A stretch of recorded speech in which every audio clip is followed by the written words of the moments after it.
Oke, aku mau ngingetin lagi nih teman-teman, mungkin teman-teman di sini yang masih mau mengajak teman-temannya untuk hadir bersama kita di webinar hari ini, langsung aja yuk teman-teman share link Zoom yang udah kami sediakan. Nanti teman-teman kalau misalkan memang masih belum mendaftar, tidak apa-apa karena kita terbuka. Jadi nanti teman-teman kalau misalkan memang mau mengikuti atau mau meramaikan webinar yang udah kami sediakan, langsung aja share link Zoom kemana-mana supaya webinar hari ini dapat berjalan lebih hangat lagi dengan kehadiran teman-teman yang semakin banyak tentunya.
Shalom. Halo, shalom teman-teman yang di rumah, boleh on mic yuk. Shalom teman-teman. Mau dengar suaranya nih? Shalom, shalom. Tuhan.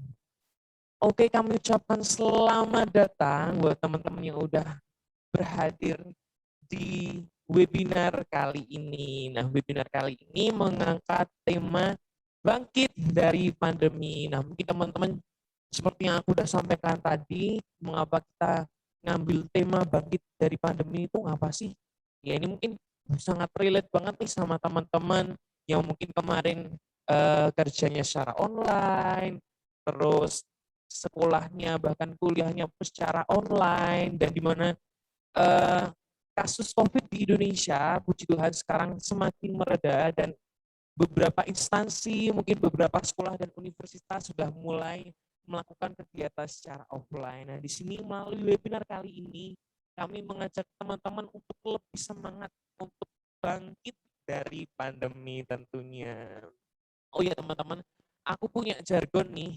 Nanti kalau misalkan aku ngomong bangkit dari pandemi, teman-teman langsung jawab, I'm ready to change the world. Gitu ya teman-teman. Siap ya teman-teman. Nanti aku lihat nih, aku bisa lihat teman-teman yang udah on cam. Jadi nanti kalau misalkan aku tanya bangkit dari pandemi, nanti teman-teman langsung bilang I'm ready to change the world. Gitu ya. Siap teman-teman? Siap dong. Bangkit dari pandemi, I'm ready to change the world. Boleh tepuk tangan buat kita semua.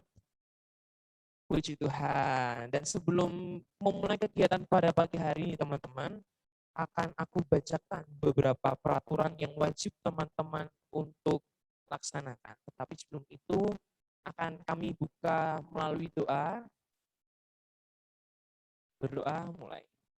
Selamat pagi Bapak, terima kasih Tuhan Yesus atas berkat-Mu hari ini, sehingga kami dapat berkumpul bersama meskipun hanya dalam satu ruang Zoom ini Bapak, tapi kami tetap dapat merasakan kehadiran tangan-Mu, kita dapat merasakan kehangatan bersama teman-teman di sini Bapak.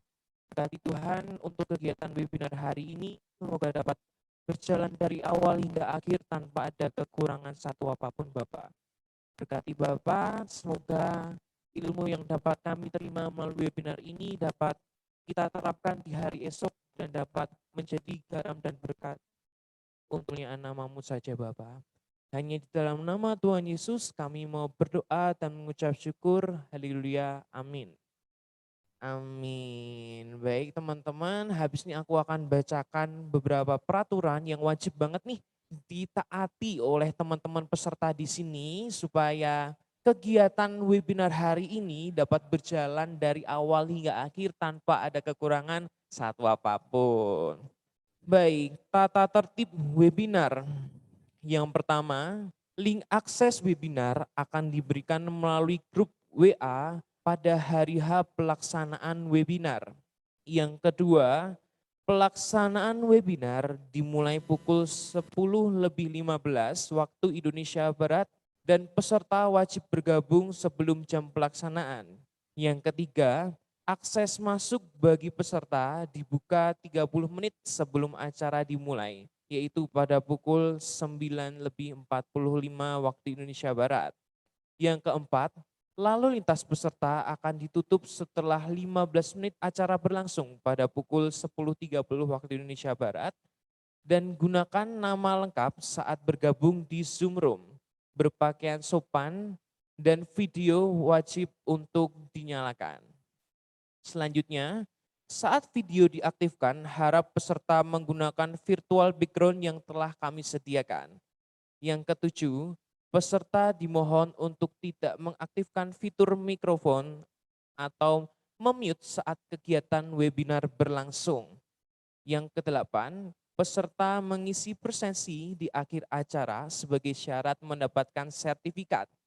Nanti link presensi akan dibagikan di akhir acara melalui kolom Zoom di fitur chat. Yang kesembilan, sertifikat akan dikirim paling lambat H+7 atau 7 hari setelah pelaksanaan webinar melalui email yang telah teman-teman kirimkan. Jadi itu ya teman-teman, diharapkan teman-teman bisa menaati peraturan yang sudah kami sediakan. Nah ini mungkin teman-teman yang masih belum on cam, mungkin masih rebahan gitu, bisa monggo yuk dinyalakan kameranya biar kita juga tahu nih teman-teman yang bergabung bersama kita tuh di mana dan lagi ngapain gitu. Oke, dan aku ucapin lagi selamat datang buat teman-teman yang udah hadir melalui webinar hari ini, baik yang dari Rempa Klasis Magelang ataupun yang sudah kami undang melalui direct message di Instagram. Oke, masih semangat teman-teman? Tentunya dong. Aku mau cek semangatnya lagi nih. Tadi kan kita udah punya jargon. Kalau misalkan tadi aku bilang bangkit dari pandemi, teman-teman jawabnya I'm ready to change the world. Siap ya teman-teman? Aku mau tanyain lagi nih. Bangkit dari pandemi, I'm ready to change the world. Dari pandemi. Ya, puji Tuhan. Baik, sebelum kita memulai kegiatan hari ini, aku mau ajak teman-teman untuk memuji nama Tuhan. Kita akan menyanyikan lagu PKJ 13, Kita Masuk Rumahnya.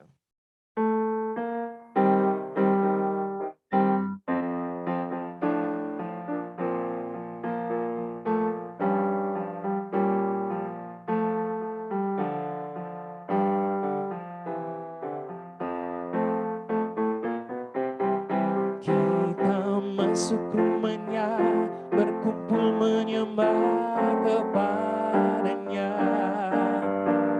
Kita masuk rumahnya, berkumpul menyembah kepadanya.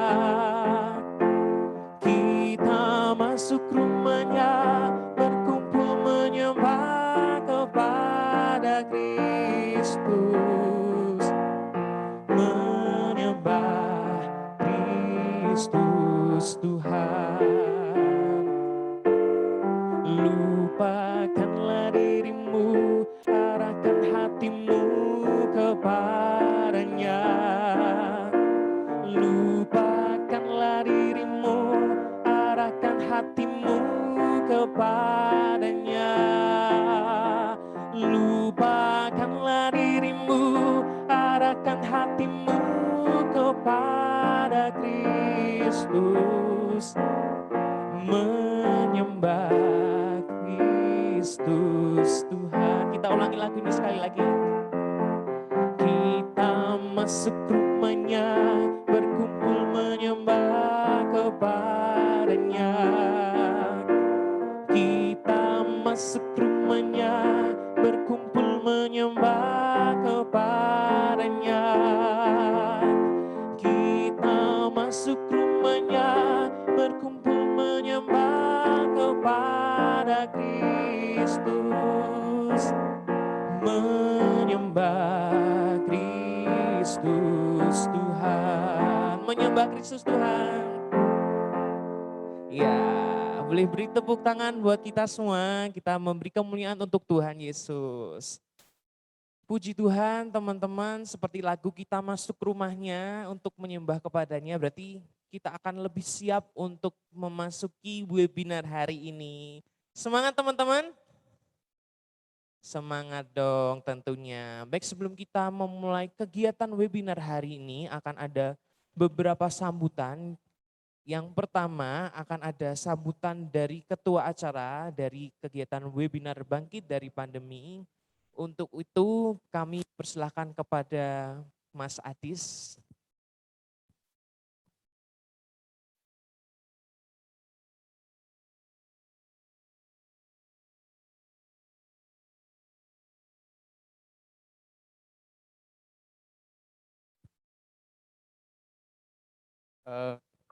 Halo, Shalom.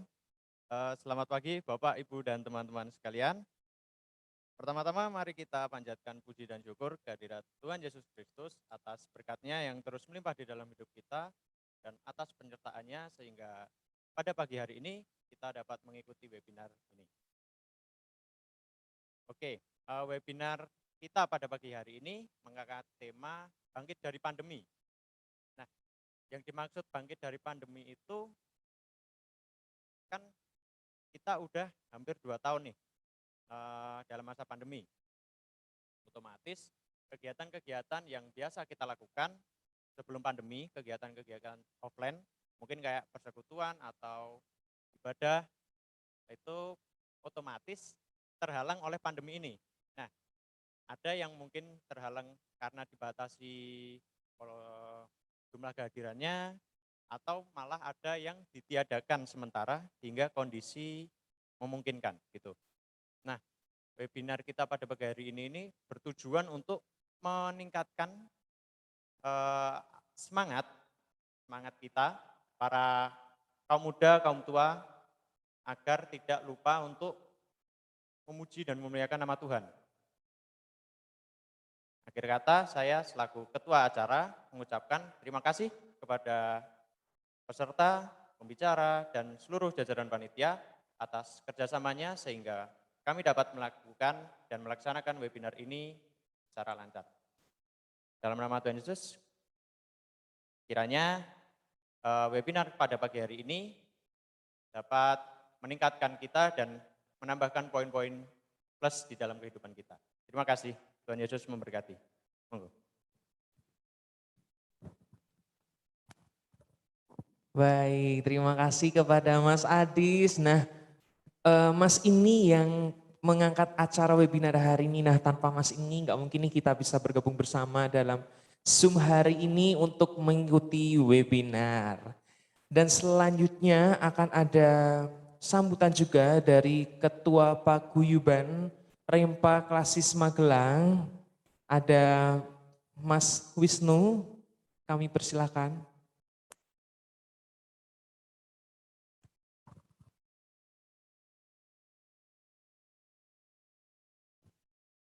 Oke, selamat pagi dan shalom, damai Tuhan beserta kita semua. Yang saya hormati perwakilan Bapelklas GKJ Klasis Magelang ke-19 atau yang mewakili. Yang saya hormati juga Bapak Ibu Pendeta dan Majelis GKJ Klasis Magelang. Yang saya hormati Pendeta Gideon Hendro Bono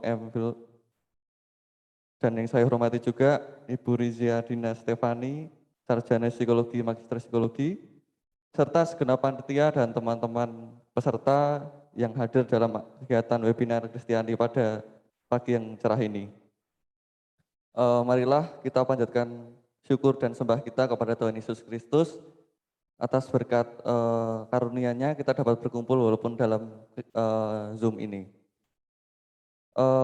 Mungkin perlu saudara-saudara ketahui bahwa kegiatan webinar ini adalah kegiatan webinar pertama yang Paguyuban Remaja Pemuda GKJ Klasis Magelang adakan, dan harapannya bahwa ke depan kita akan mengadakan kegiatan-kegiatan yang serupa walaupun daring, dan juga nanti harapan kami adalah bisa dilakukan secara onsite.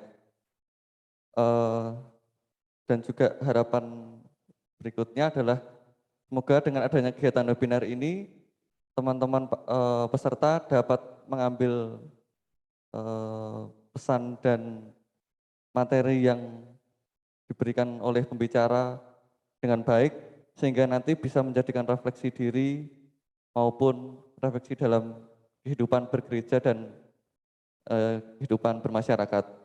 Mungkin itu saja yang bisa saya sampaikan, kurang lebihnya mohon maaf. Terima kasih, Tuhan Yesus memberkati.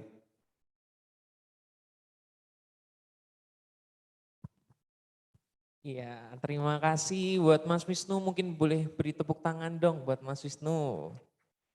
Oke, dan selanjutnya ada sambutan juga dari Bapel kelas Magelang yang akan diwakilkan oleh Pendeta Nilwan. Untuk itu, dipersilakan untuk Pendeta Nilwan.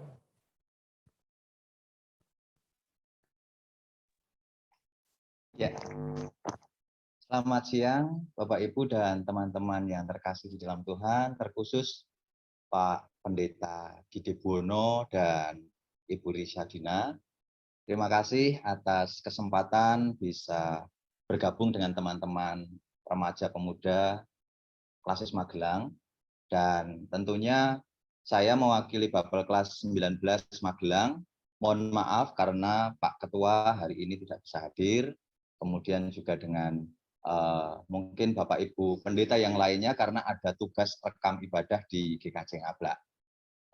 Tidak banyak yang saya sampaikan, selamat untuk melaksanakan webinar pada saat ini, dan mohon izin saya mengutip ayat tetapi nanti bisa dikoreksi oleh Pak Pendeta Gide Buwono. Kalau dalam Yohanes, 1 Yohanes kedua, pasal yang pertama, ayat 12 dikatakan demikian, sungguh pun banyak yang tulis kepadamu tidak mau melakukan dengan kertas dan tinta, tetapi aku berharap datang sendiri kepadamu dan berbicara berhadapan muka dengan kamu, supaya sempurnalah sukacita kita. Kalau saya edit, kalau bagi saya dalam pertemuan ini, sungguh pun banyak yang ingin saya sampaikan kepada teman-teman, kepada peserta webinar pada saat ini. Tetapi saya lebih berharap bisa berhadapan muka secara langsung dengan teman-teman dan seluruh peserta webinar pada saat ini supaya sukacitalah, sempurnalah sukacita kita. Selamat melaksanakan webinar, Tuhan memberkati. Terima kasih. Baik, terima kasih Pak Pendeta Nilwan, puji Tuhan. Ya memang semoga harapannya kita ya mungkin di tahun depan bisa lebih menyatukan kita lagi secara offline. Jadi ya meskipun kita melakukan kegiatan secara online, tetapi kita tetap merasakan kehadiran teman-teman di sini melalui webinar kali ini. Dan mungkin bahkan kita bisa ambil sisi positifnya juga nih dari kegiatan yang serba online ini. Jadi teman-teman mungkin yang sekarang ada di Solo, ada di luar Jawa bahkan bisa bergabung bersama kita hanya melalui fitur yang sudah semakin canggih ini tentunya. Baik, terima kasih kepada Pak Pendeta Nilwan, Mas Wisnu dan juga Mas Adis yang udah memberikan sambutannya. Dan mungkin teman-teman udah gak sabar banget nih untuk ikut di webinar hari ini yaitu Bangkit dari Pandemi. Nah nanti kita akan mendengarkan webinar ini bersama dua pembicara kita hari ini. Yang pertama ada Bapak Pendeta Gideon Hendra Buwono, MPhil, dan selanjutnya ada Kakak Risya Dina Stefani, SPSI, MPSI. Baik, dan sebelum itu nih, nanti teman-teman webinar hari ini akan dibawakan bersama moderator kita, ada Mas Pulung. Halo Mas Pulung. Halo, halo. Masuk nggak suaranya? Oke, apa kabar Mas Pulung? Baik, Dok. Puji Tuhan, udah siap ya Mas? Wah, siap nggak siap? Harus siap, Dok. Sebelumnya akan aku kenalin Mas Pulung lebih dekat, supaya teman-teman juga tahu nih, Mas Pulung nih orangnya gimana, dia sekolahnya di mana gitu. Oke, untuk Mas Pulung, nama lengkapnya Pulung Sriyono Sanyoto, lahir di Magelang 22 Juni tahun 1996 dengan pendidikan S1 di Prodi Pendidikan Agama Kristen di Sekolah Tinggi Agama Kristen Marturia, Yogyakarta. Baik, untuk itu kita akan mulai kegiatan webinar hari ini. Waktu dan tempat kami persilahkan kepada Mas Pulung. Ya, baik Mas Thomas. Terima kasih atas kesempatan yang diberikan. Selamat pagi menjelang siang untuk teman-teman remaja pemuda dan juga mungkin ada majelis pendamping yang ikut turut bergabung dalam webinar ini serta Bapak dan Ibu Pendeta yang lain. Ya, baik. Perkenankan saya selama kurang lebih ada 75 menit ke depan akan memandu jalannya webinar pada saat ini. Sebelumnya, perkenankan saya untuk memperkenalkan dua pembicara kita yang fotonya sudah terpampang tapi kita secara dekat belum mengenal. Yang pertama yaitu ada Ibu Risya Dina Stefani, SPSI, MPSI. Panggilannya kalau nggak keliru Ibu Risya gitu ya. Nah, kemudian beliau ini merupakan seorang psikolog, masih muda, termasuk generasi milenial sepertinya. Kemudian bertempat tinggal di Ungaran Timur, Semarang. Ibu Risya ini menyelesaikan pendidikan S1, strata 1 bidang psikologi di Universitas Kristen Satya Wacana Salatiga pada tahun 2014, kemudian melanjutkan studi lanjut pasca sarjana di bidang yang sama, psikologi di Universitas Katolik Sugiyo Pranoto Semarang dan selesai pada tahun 2019. Sejauh pengetahuan saya, beliau ini memiliki pengalaman kerja di bidang pendidikan dan juga di industri.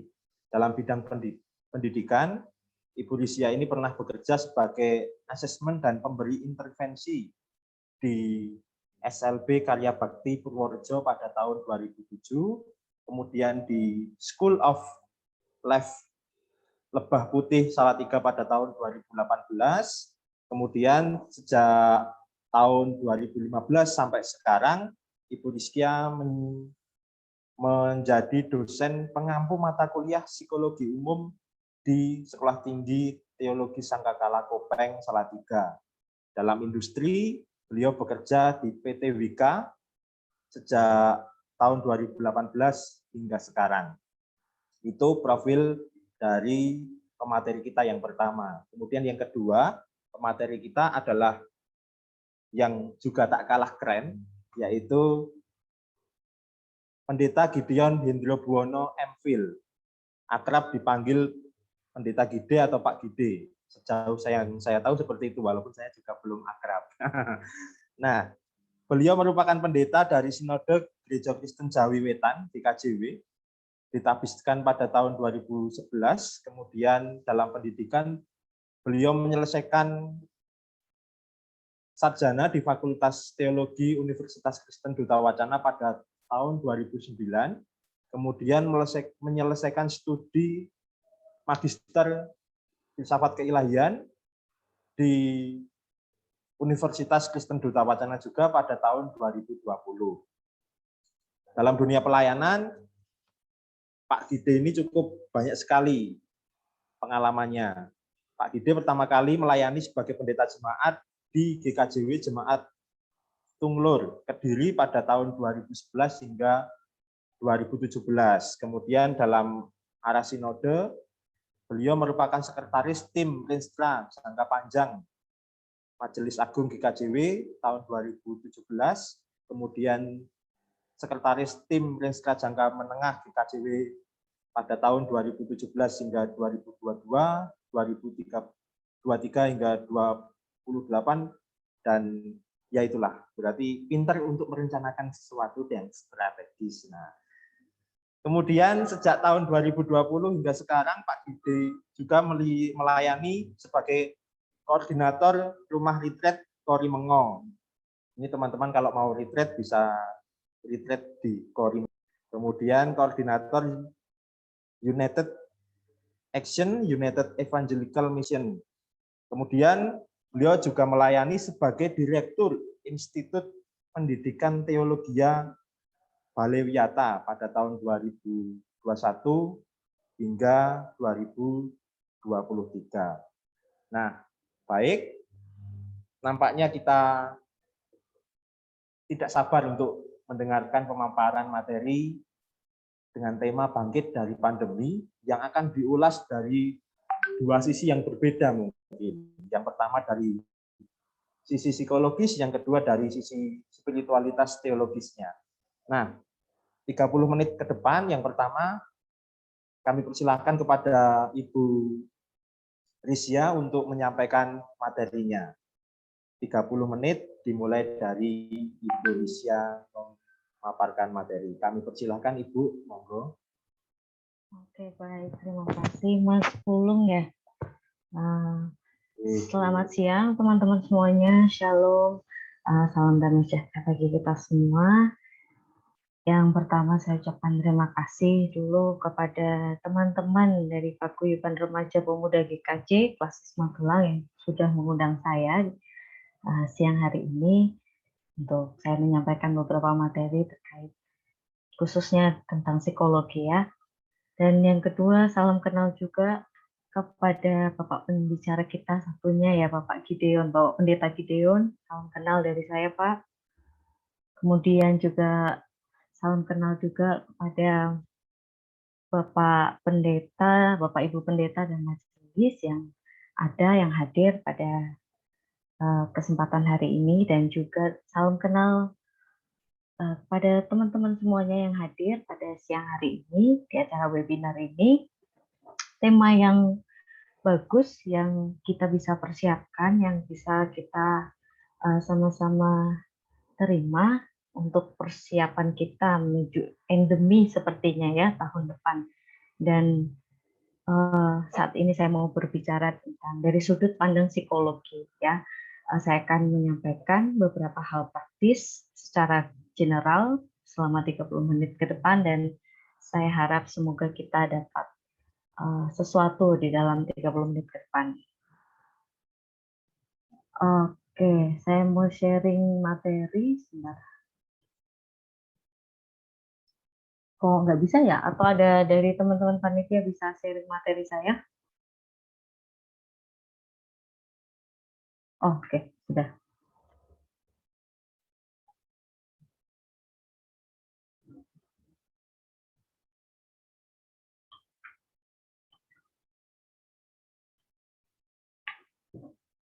Ya, materi berkaitan dengan tema bersama pulih dan bangkit dari pandemi ya.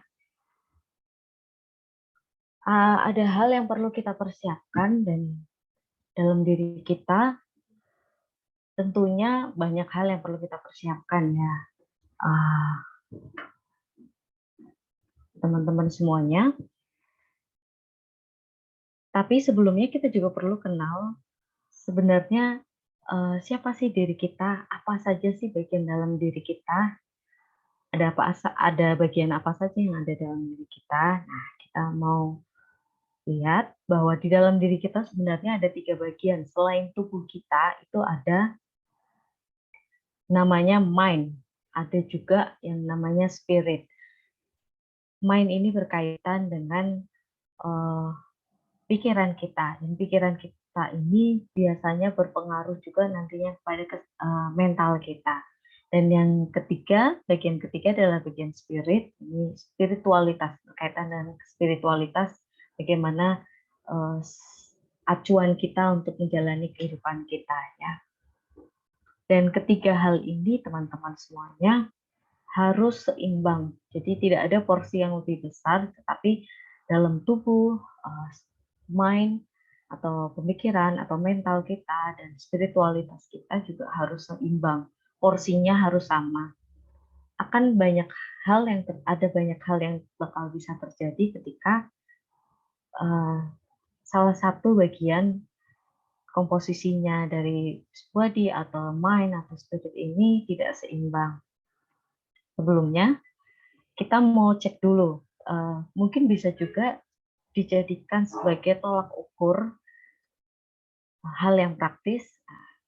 Kita melihat ketika tubuh kita merasa kita sehat, kita bisa menjaga diri, kita memiliki kesadaran untuk menjaga diri kita sendiri, kita tahu meluangkan waktu untuk berolahraga, menjaga pola makan, menjaga pola tidur atau istirahat. Ini bisa dijadikan acuan apakah tubuh kita sekarang ada dalam kondisi yang sehat. Bahkan sudah mampukah kita untuk menerima diri kita dan kekurangan kita dan kelebihan kita, atau yang bisa disebut dengan self acceptance. Nah, ketika kita mampu memiliki self acceptance ini, teman-teman bisa dikatakan kita sehat secara tubuh kita, ya. Selain itu juga untuk mind kita, bagaimana tolak ukurnya? Apakah kita sudah memiliki tujuan dan kita sudah mampu untuk menyebarkan atau berdampak positif atau menyebarkan kebaikan dalam kehidupan kita? Sudahkah kita punya pemikiran-pemikiran yang kita pikirkan, pemikiran yang positif? Atau kita sudah berfokus kepada bagaimana caranya untuk memberikan yang terbaik, bagaimana cara untuk bukannya berfokus kepada kesalahan atau kelemahan orang lain, tetapi kita berfokus kepada hal-hal yang lebih positif yang ada pada diri kita maupun diri orang lain. Dan kita tidak merasa diri kita lebih baik daripada orang lain. Ketika kita punya pemikiran seperti itu, kita masih bisa, oh aku masih ada kekurangan ya, oh aku butuh istilahnya memperbaiki hal-hal yang negatif. Nah, ini sebenarnya kita masih sehat dalam segi pemikiran kita, dalam segi mental kita, dan kita terus mau berusaha menanamkan hal-hal baik walaupun kondisinya mungkin tidak memungkinkan untuk kita melakukan hal yang baik.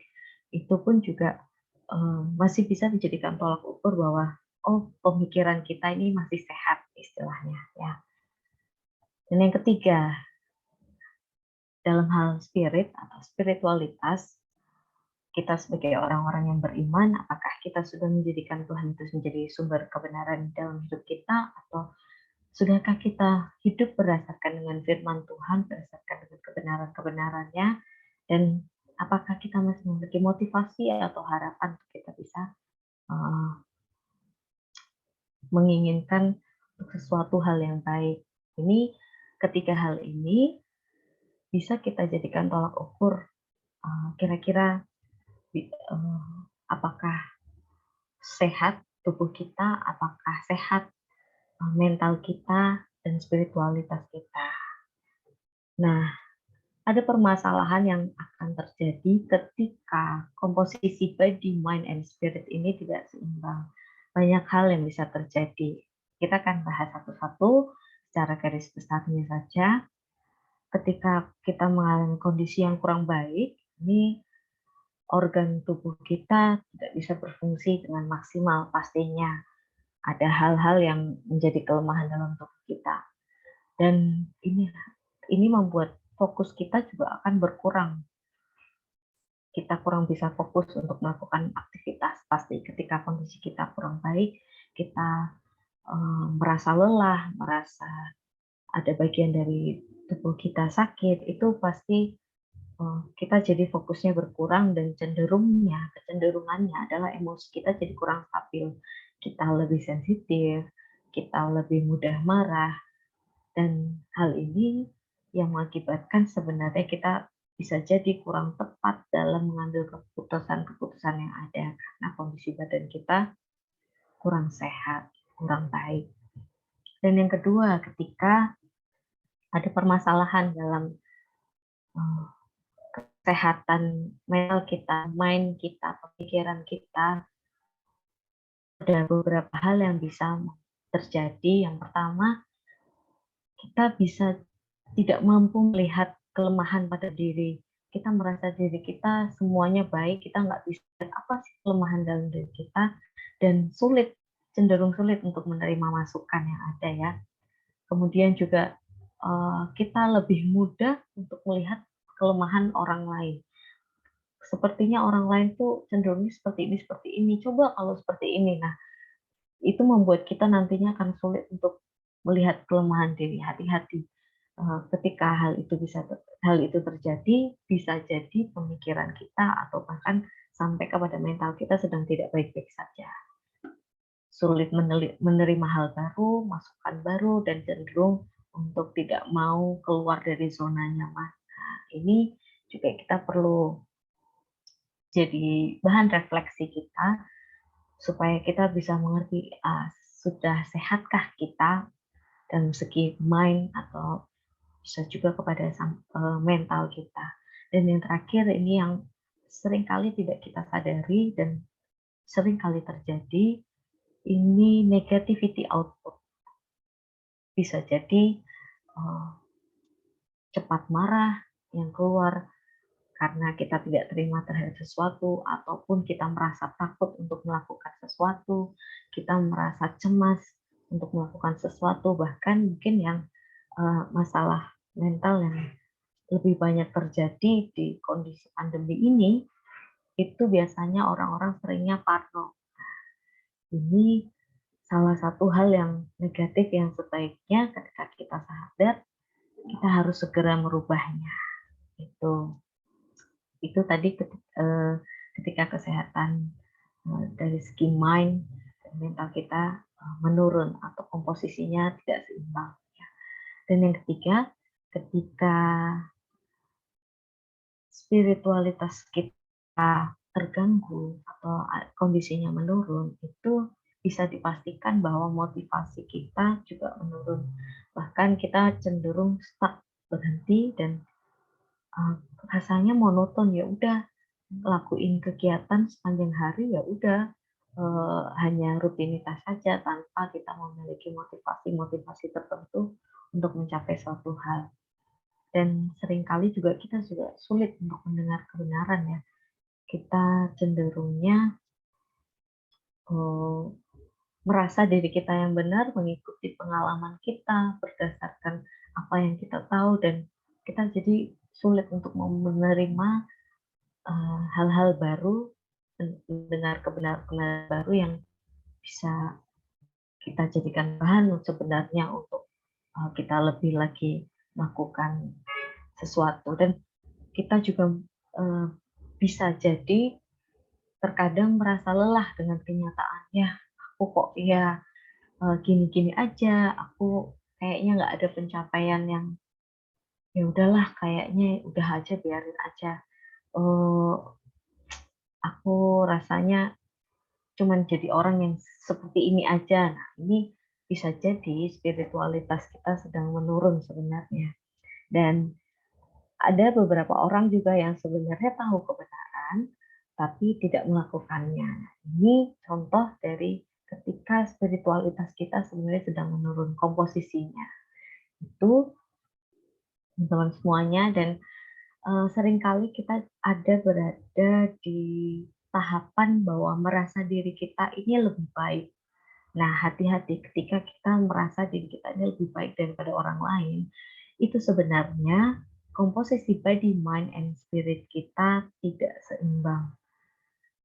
Dan itu yang perlu kita tahu, kita harus koreksi. Ketika kita merasa diri kita lebih baik dari orang lain, wow, hati-hati.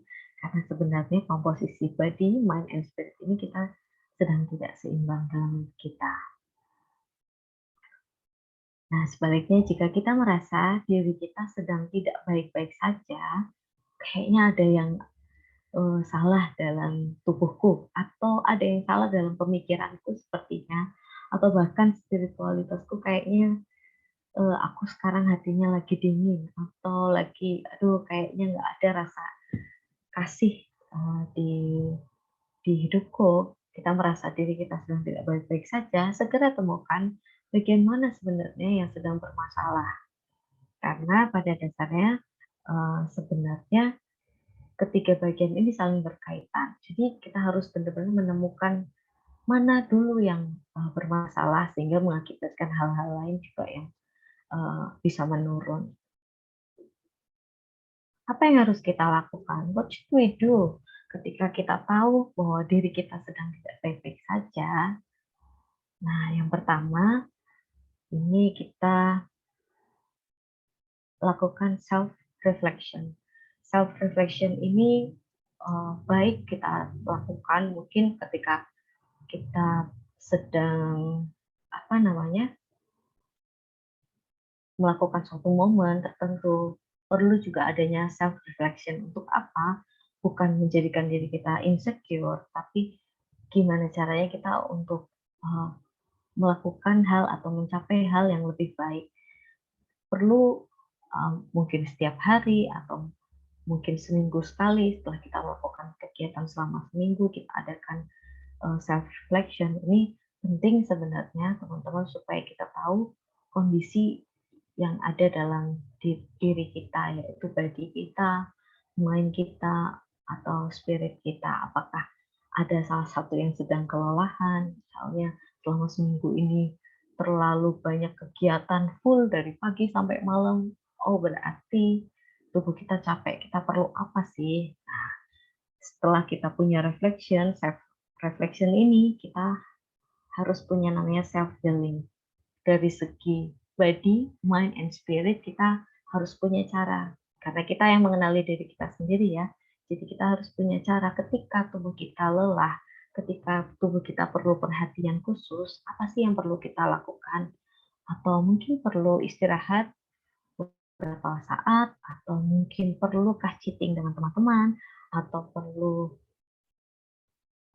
kita refreshing, liburan. Itu kita sendiri yang ngerti. Dan bagaimana caranya kita mengendalikan makanan yang kita makan, pola makan, perlu kita belum melakukan olahraga, dan saya rasa wah saya perlu juga nih olahraga. Karena sebenarnya pada dasarnya olahraga anjurkan untuk dilakukan walaupun olahraganya tidak yang berat tapi yang ringan pun itu salah satu untuk self healing buat kita sebenarnya. Nah, ketika mind kita, ketika mental kita sedang tidak baik-baik saja, dan apa sih yang biasanya kita lakukan? Kita hal yang seharusnya kita lakukan, hal positif terutama ya. Kita minimalisir hal-hal yang negatif yang tanpa sadar itu kita lakukan, kita gantikan dengan pemikiran positif. Apa yang kita katakan, apa yang kita lakukan itu berdasarkan dari pemikiran kita, berdasar dari mind kita. Dan itu juga mempengaruhi mental kita, sehingga sangat berhati-hati apa yang harus kita pikirkan, apa yang harus kita lakukan, dan apa yang harus kita perasaan apa yang harus ada dalam diri kita, itu kita harus benar hati-hati, jangan sampai kita mengeluarkan output-output yang negatif, dan kita perlu self healing juga ketika kita ada input negatif, dan bagaimana caranya supaya tidak mengganggu pemikiran kita, nggak mengganggu perasaan dan apa yang kita lakukan. Kemudian ketika spiritualitas kita merasa terganggu nih, sudah kurang nih komposisinya, self healing apa sih yang dilakukan? Mungkin teman-teman senang dengar lagu rohani atau ketemu dengan teman-teman sekumpulan ibadah seperti paguyuban ini, ataupun apa yang kira-kira teman-teman suka lakukan, mungkin berdoa sendiri. Nah, ini salah satu bentuk contoh self healing yang bisa teman-teman lakukan atau yang biasa teman-teman lakukan. Dan jangan ragu ketika teman-teman merasa nggak mampu untuk menyelesaikan itu semua. Kadang ada hal yang kita nggak mampu, kita sudah berusaha self healing, terus kenapa kayaknya masih bermasalah ya, misalnya di tubuh kita pun pasti teman-teman, kita jangan ragu untuk tanya kepada ahli kesehatan ataupun kita konsultasi ke dokter, kepada ahlinya dalam kesehatan tubuh, supaya ada wawasan baru, ada hal yang untuk memperbaiki dalam tubuh kita. Jangan pernah takut, jangan pernah ragu untuk kita datang ke orang-orang yang expert di bidangnya. Begitu juga untuk mind kita ketika kita berusaha self healing, tetapi mental kita sepertinya masih bermasalah. Jangan ragu-ragu untuk kita datang ke konselor dan ataupun ke psikolog, karena mereka lah ahlinya dalam hal healing gitu, untuk terutama untuk bagian mind atau mentalnya. Begitu juga ketika spiritualitas kita terganggu dan kita merasa aku sudah berusaha untuk self healing, tetapi masih ada hal yang membuat spiritualitas kita tidak stabil, kita jangan ragu untuk datang ke konselor rohani ataupun rohaniwan yang ada, yang kita percaya dia bisa membantu menyelesaikan atau bisa membantu memberikan masukan supaya kita bisa bisa merubah diri kita.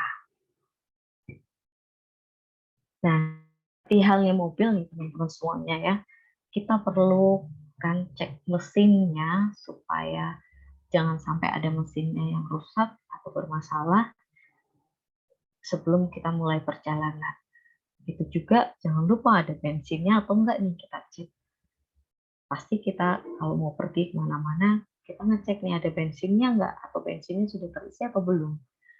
Dan yang ketiga juga bagian dari kaki-kakinya nih, rodanya kah, bannya sudah ada isinya, maksudnya sudah di anginnya ya, kita tahu standar anginnya ban mobil itu berapa, kita cek sebelum kita pergi ke melakukan perjalanan atau road trip. Pasti kita memastikan ketiga hal ini. Sama dengan halnya diri kita, sebelum kita melakukan sesuatu hal, mencapai sesuatu hal, sebelum kita bangkit dari setiap permasalahan, terutama pandemi yang ada, kita harus cek dulu ketiga hal ini, yaitu body, mind, and spirit kita. Sudah siapkah kita untuk bangkit dari, sudah siapkah kita untuk melakukan perjalanan itu? Nah, ketika tiga hal ini sudah balance, sudah seimbang komposisinya, maka saya yakin tidak hanya pandemi, permasalahan apapun yang terjadi nantinya di dalam perjalanan hidup kita pasti akan bisa menyelesaikannya. Jadi begitu penekanannya, bahwa yang saya sampaikan pada siang hari ini, bahwa setiap kita ini perlu sadar dan mengerti bahwa ada beberapa bagian dalam diri kita, yaitu ada body, mind, and spirit yang terus harus kita jaga keseimbangannya, karena ketiga hal itu saling berpengaruh. Ketika ada salah satu bagian yang bermasalah, pasti akan mempengaruhi bagian lainnya. Contoh ketika tubuh kita bermasalah, secara tidak langsung dalam segi pemikiran kita, bahkan spiritualitas kita juga akan terganggu. Ketika pemikiran kita sedang bermasalah, kita lagi banyak pikiran, dan kita tidak mampu menyelesaikannya, pasti akan mengganggu tubuh kita dan juga spiritualitas kita. Kita jadi nggak punya motivasi, kita jadi nggak punya harapan, bahkan kita juga sakit-sakitan karena terlalu banyak mikir. Begitu juga spiritualitas kita, ketika kita tidak memiliki acuan dalam hidup kita, pegangan dalam hidup kita yang pasti, dan kita melupakan hal-hal spiritualitas, maka akan mempengaruhi pemikiran kita, bagaimana cara kita berpikir, berprasa, dan bertingkah laku. Itu pasti akan berpengaruh. Itu juga nantinya juga akan berpengaruh pada tubuh kita. Jadi ketika hal itu tuh memang saling berpengaruh dan harus dijaga benar-benar komposisinya. Nah, sebaliknya ketika body, mind, and spirit kita seimbang, kita akan lebih mudah untuk melewati segala permasalahan-permasalahan yang ada, termasuk pandemi. Begitu kira-kira teman-teman, mungkin ini yang bisa saya sampaikan supaya kita bisa lebih semangat nih untuk melanjutkan perjalanan kita ya, trip kita melewati pandemi ini. Gitu, saya kembalikan ke Mas Pulung ya. Terima kasih, Tuhan memberkati. Terima kasih Ibu. Pemaparan materi yang sangat jelas dari sisi psikologi, beberapa hal baru yang teman-teman bisa ketahui dan refleksikan dalam diri masing-masing. Saya mungkin tidak akan menyimpulkan, tapi hanya berbagi apa yang saya terima dari materi Ibu. Mungkin kalau tadi saya pengetahuan baru yang saya terima adalah ketika mengetahui diri kita memiliki 3 aspek, yaitu body, mind, dan spirit, yang hanya harus seimbang. Kalau dihitung pakai persenan itu semuanya harus 33,3%. Bayangkan 0,3% aja berpengaruh. Itu membuat kita tidak seimbang. Nah, yang menarik adalah ketika diri kita merasa baik-baik saja atau malah merasa lebih baik, itu tandanya malah kita nggak seimbang nih dalam diri kita. Entah itu bodinya yang peok, atau spiritnya yang tidak berspirit, atau mainnya yang nggak main-main. Nah, itu perlu diobati. Nah, obatnya ada 3 tadi, dari self reflection, self healing, dan juga konsultasi dengan ahlinya. Konsultasi dengan ahlinya itu penting, karena kalau nggak sama ahlinya, kadang-kadang kita itu kalau konsultasi dengan teman biasanya jatuhnya itu malah adu sengsara. Adu sengsara itu maksudnya ya isih mending kowe, isih mending aku. Nah, mending-mendingan seperti itu. Nah, oke. Nah, sekarang sebelum kita beranjak ke pemateri selanjutnya, ini dari panitia menghendaki untuk lebih dulu ada sesi tanya jawab terhadap pembicara pertama. Nah, teman-teman silahkan bertanya, karena bocoran dari panitia itu ada door prize menarik bagi teman-teman yang berani bertanya. Door prize-nya nanti bentuknya apa kurang tahu, tapi kayaknya e-money atau pulsa atau apa nggak tahu, nanti bisa menghubungi Mas Thomas yang lebih jelasnya. Nah, yang jelas, mari teman-teman silahkan yang ingin bertanya mengenai tema kita dan materi kita yang pertama yang diulas secara dari sisi psikologis, silahkan untuk ngacung secara virtual menggunakan reaction raise hand. 3 penanya pertama dipersilahkan.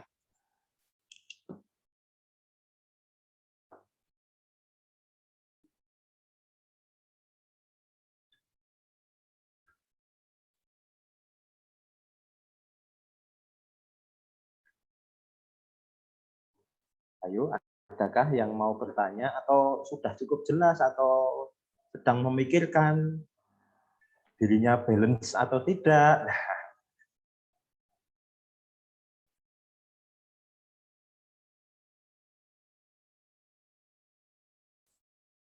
Nek enggak ada, tanya sesuatu aja, Mas. Ya, monggo. Oh, saya yang suruh tanya ini. Waduh, kok saya yang suruh tanya. Nanti doorpress-nya buat saya dong.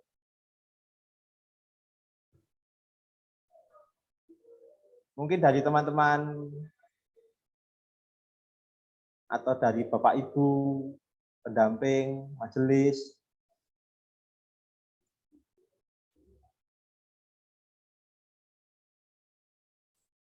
Atau mungkin saya dulu mengawali ya untuk bertanya. Nah, Ibu, saya boleh bertanya ya, Bu? Boleh, silakan, Mas. Ya, Ya, silakan. ya. Anu Bu, ini ketika kita dalam pertemanan kan memang seringkali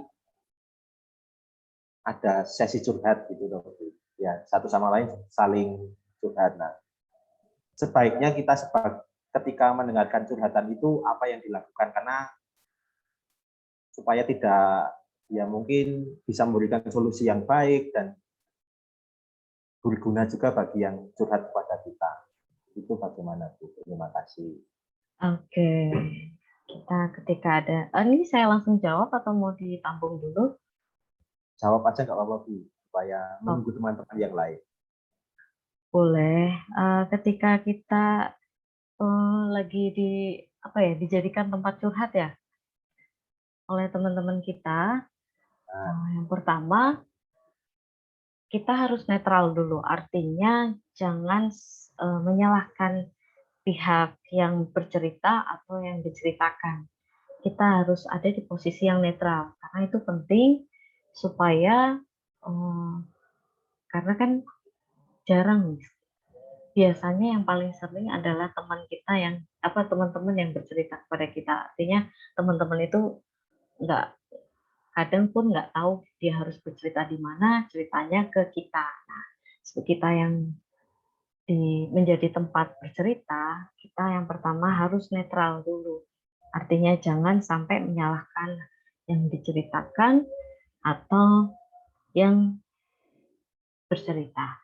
Dan yang kedua, cari hal yang positif, walaupun mungkin kalau curhat itu nggak ada hal positif ya, tapi berusaha cari hal yang positif dan ajak teman kita untuk berpikir hal yang positif. Karena apa? Ketika kita bisa mampu melihat dari sisi yang positif, itu lebih mengurangi permasalahan mereka sebenarnya. Dibanding ketika kita mengiyakan, oh iya nih, memang dia tuh orangnya seperti ini. Oh iya, memang sama aku, dia memang nggak pernah menyapa atau seperti apa, itu lebih baik kita sampaikan bahwa ya memang mungkin orangnya seperti itu, tapi mungkin ada hal lain yang bisa dicari atau hal lain yang bisa diambil dari dirinya, dari yang diceritakannya, ataupun juga dari sisi dari ketika si pencerita ini, yang orang yang bercerita ini, dia nggak bisa lihat sisi positif dalam dirinya, ajak dia untuk cari hal yang positif dalam dirinya yang bisa dia kerjakan itu. Dan yang ketiga, kita ketika kita diminta solusinya, gimana nih solusinya atau seperti apa solusinya, jelas kita sebagai orang-orang yang beriman ya, kita harus punya acuan berdasarkan dengan firman Tuhan, bukan berdasarkan dengan apa yang maunya kita lakukan. Kadang untuk mengasihi, contoh hal simpel, mengasihi orang yang membenci kita. Kalau firman Tuhan juga, ini saya agak rohani dikit ini ya Pak, ini pembahasannya Pak Pendeta harusnya ini ya Pak ya, maaf ya saya, karena saya ilmu psikologi ini saya nggak mau hanya berdiri sendiri, tapi karena saya istilahnya orang yang beriman, percaya pada Yesus, jadi saya mensatukan itu, dan itu hal yang baik. ambil pemecahan masalah ini berdasarkan pada kebenaran firman Tuhan. Itu sih yang teman-teman bisa lakukan, dan jangan sampai kita terpancing emosi. Itu yang seringkali membahayakan diri kita, juga membahayakan orang yang bercerita dengan kita. Jangan sampai ketika orang yang bercerita justru malah kita yang terpancing dan kita marah. Nah, sebisa mungkin kita kendalikan. Tapi kita juga harus sadar ketika kita nggak mampu mengendalikan emosi, ketika kita nggak mampu netral, lebih baik persilakan teman-teman kita untuk jangan bercerita dengan kita ketika kita belum mampu netral dan belum mampu mengendalikan emosi, karena akan membahayakan diri kita. Gitu, Mas Pulung, kira-kira mungkin sudah menjawab. Ya, sudah Bu. Terima kasih. Ya, mari teman-teman. Oke, Mas Ken Wisnu sudah ngacung. Silahkan. Oke, tes. Masuk ya suara saya? Ya, masuk Mas. Permisi Mbak, Bu. Saya mau menanyakan sesuatu. Boleh Mbak, Mas. Misalkan ketika kita membahas body spirit dan mind dalam konteks berorganisasi, misalkan Bu, ketika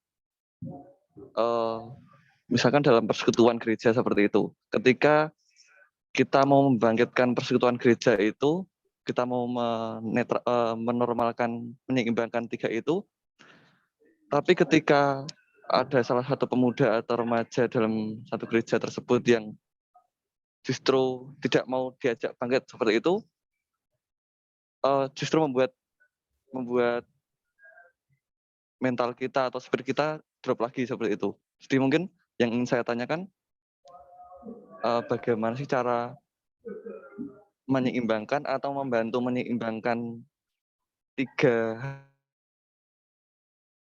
orang lain, misalkan dalam hubungannya kepada teman, kita membantu orang itu untuk membantu menyeimbangkan tiga aspek itu. Mungkin seperti itu, Bu.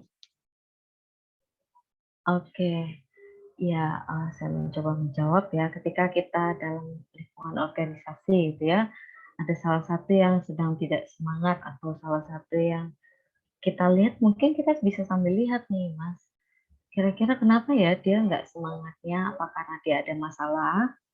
Ataukah dia memang sibuk? Atau memang dia motivasinya yang sedang berkurang? Nah, kita bisa lihat di ketiga hal itu. Kenapa dia nggak mau bangkit sama-sama nih? Misalnya memang dia motivasinya lagi menurun. Nah, ini kita nggak bisa mendekati orang itu, ya kita punya cara lah. Kita punya cara, apalagi orang-orang teman-teman yang milenial ya, pasti punya cara gimana caranya untuk mendekati temannya, punya cara untuk ngajak temannya. Mungkin bukan dari hal langsung ke spiritualitasnya. Mungkin coba bisa diajak yuk main, atau yuk nongkrong bareng, atau deketin, tanya gimana kabarnya, sibuk apa, lakukan pendekatannya seperti itu.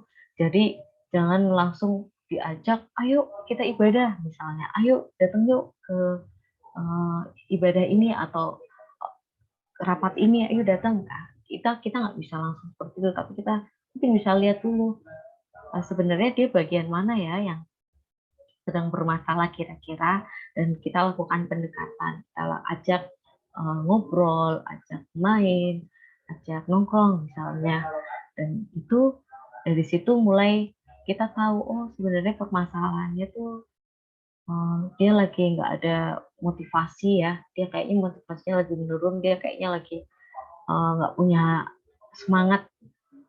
Kita kasih semangat dulu, kita kasih motivasi, kita setelah kita kasih motivasi, terus kita lihat lagi perkembangannya, kayaknya mereka udah mulai semangat nih, kayaknya dia nih udah mulai mau diajak acara ke acara. Nah, itu baru kita bisa ajak mereka. Itu juga kalau misalnya dia lagi, wah kayaknya lagi banyak pemikiran nih. Berarti pemikiran dia yang sedang bermasalah, mind dia yang sedang bermasalah kan. Nah, kita perlu bantu dia untuk menemukan sebenarnya kamu tuh sedang bermasalah ini, tapi tidak secara langsung. Artinya ajak dia bercerita, ajak dia curhat. Ketika dia mau membuka hati buat curhat, itu akan lebih memudahkan kita untuk masuk dan membantu dia. Itu kira-kira Mas Ken. Apakah sudah cukup menjawab? Cukup, Bu. Terima kasih. Sama-sama. Ya, baik. Sementara belum ada pertanyaan selanjutnya. Lebih baik kita akan melanjutkan materi kita yang akan disampaikan oleh Pak Pendeta Gede. Nanti kalau masih ada pertanyaan berkaitan dengan materi pertama, silahkan disimpan dulu. Kalau nanti Ibu Rizia masih bergabung dengan kita, bisa ditanyakan di akhir setelah Pak Gede selesai menyampaikan materi. Selanjutnya kita akan mendengarkan pemaparan materi yang kedua di Bapak Pendeta Gideon Indrobuwono dengan tema yang sama akan diulas secara dari perspektif teologi. 30 menit ke depan kami persilahkan untuk Bapak Pendeta menyampaikan materinya. Monggo Bapak.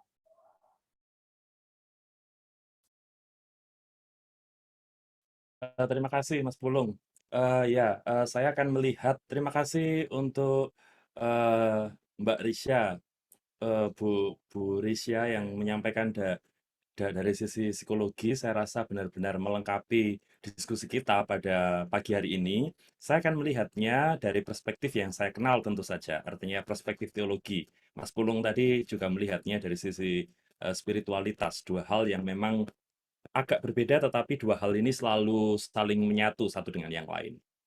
Oke, jadi kita akan lihat ini dulu ya, teman-teman. Seorang teolog Indonesia, namanya Pendeta Wismo Adiwahono, sekarang beliau sudah tidak ada, beliau menyatakan bahwa dalam perjumpaan dengan sesuatu yang berbeda dengan kita, COVID ini kan sesuatu yang sama sekali berbeda dengan kita, itu paling tidak ada 4 cara orang bersikap ketika ketemu dengan sesuatu yang lain dengan dirinya. Entah itu komunitas yang lain, termasuk situasi yang lain. Ada orang yang kemudian melihatnya secara ignorance. Jadi ya wis, ada atau tidak ada mereka urusane gitu artinya. Yang penting aku hidup baik-baik saja, selesai gitu. Ada orang yang kemudian melihatnya secara apologetis. Jadi melihat yang lain itu selalu sebagai lawan gitu dan kemudian berusaha untuk melihat dirinya sendiri dengan cara yang benar. Ada juga yang ini yang biasa kita dengarkan di dalam komunitas dalam banyak hal gitu artinya. Koeksistensi atau bahasa yang kita kenal biasanya toleransi. Jadi bagaimana yang lain itu hidup bersama dengan kita, lalu kemudian bisa saling hidup bersama-sama, koeksisten kan hidup bersama-sama gitu artinya. Lalu kemudian saya menghargai dia, dia menghargai saya. Biasanya kecenderungannya yang dicari lalu kemudian sesuatu yang baik-baik melulu gitu. Tetapi juga ini Pak Wismo ini mengatakan bahwa yang terakhir, tahapan terakhir dalam perjumpaan dengan sesuatu yang sama sekali berbeda dengan kita, sesuatu yang baru sama sekali, sesuatu yang lain, atau bahkan seperti COVID ini sesuatu yang menyerang begitu rupa kepada kita dan kita menganggapnya dengan cara begitu menakutkan, mengerikan, tapi juga kadang-kadang dia seperti musuh yang menyelinap ketika kita tidak sadar, itu dia mengatakan proeksistensi. Jadi dia mengatakan bahwa semua hal yang sebenarnya terjadi dalam kehidupan kita itu sebenarnya perlu untuk ada gitu. Jadi walaupun ini menyakitkan, sakit hati, membuat sakit hati, membuat penderitaan, bahkan mungkin ketika suatu saat itu kemudian membuat diri kita tidak seimbang dalam ketiga hal tadi, mind, body, and spirit, tapi itu sebenarnya dibutuhkan dalam perjalanan kehidupan kita bersama. Mungkin memang berkata begini agak tidak gini ya, berkata begini mungkin kita bisa dianggap tidak terlalu empatik begitu kepada mereka yang sudah kehilangan orang-orang terkasih gitu dalam situasi-situasi seperti ini. Tapi mari kita lihat perjalanan iman kita. Keterlibatan Allah itu selalu mengarah pada upaya untuk menghidupkan. Untuk selalu bahwa waktu itu hidup. Situasi-situasi yang seperti kita alami saat ini adalah situasi yang sebenarnya kita bingung mencari maknanya, tapi kenyataannya bahwa situasi ini ada. Dan yang ada itu seharusnya tidak kita tolak, gitu artinya. Yang ada itu lalu kemudian perlu kita hargai kenapa dia ada, dan apa yang kita lakukan ketika sesuatu itu ada. Nah, kehadiran Allah dalam sejarah apapun itu selalu membawa kehidupan. Mulai dari perjalanan kalau dalam teks Alkitab kita itu penciptaan. Kenapa kok Adam dan Hawa dilarang makan buah pengetahuan yang baik dan jahat? Supaya mereka nggak mati. Proeksistensi di sana. Tapi begitu mereka melanggarnya juga, mereka juga nggak dibunuh gitu artinya. Ada pelajaran yang kemudian didapatkan tapi sama sekali tidak menghilangkan mereka. Lalu Tuhan menemani perjalanan orang-orang Israel. Orang yang kemudian mereka menghadapi ancaman bencana yang luar biasa karena perbudakan, penindasan, eksploitasi macam-macam. Dan di sana yang dihadirkan Allah adalah membela mereka, menghidupkan. Ketika kita tahu bahwa upah dosa misalnya adalah maut gitu artinya, ternyata Yesus datang kemudian menyediakan dirinya. Artinya bahwa karya Allah di tengah perjalanan kehidupan semesta ini adalah selalu karya yang menghidupkan. Dia selalu membawa budaya kehidupan dan berusaha ketika berjumpa dengan budaya kematian, dia kemudian melakukan yang kedua itu, mission from the margin.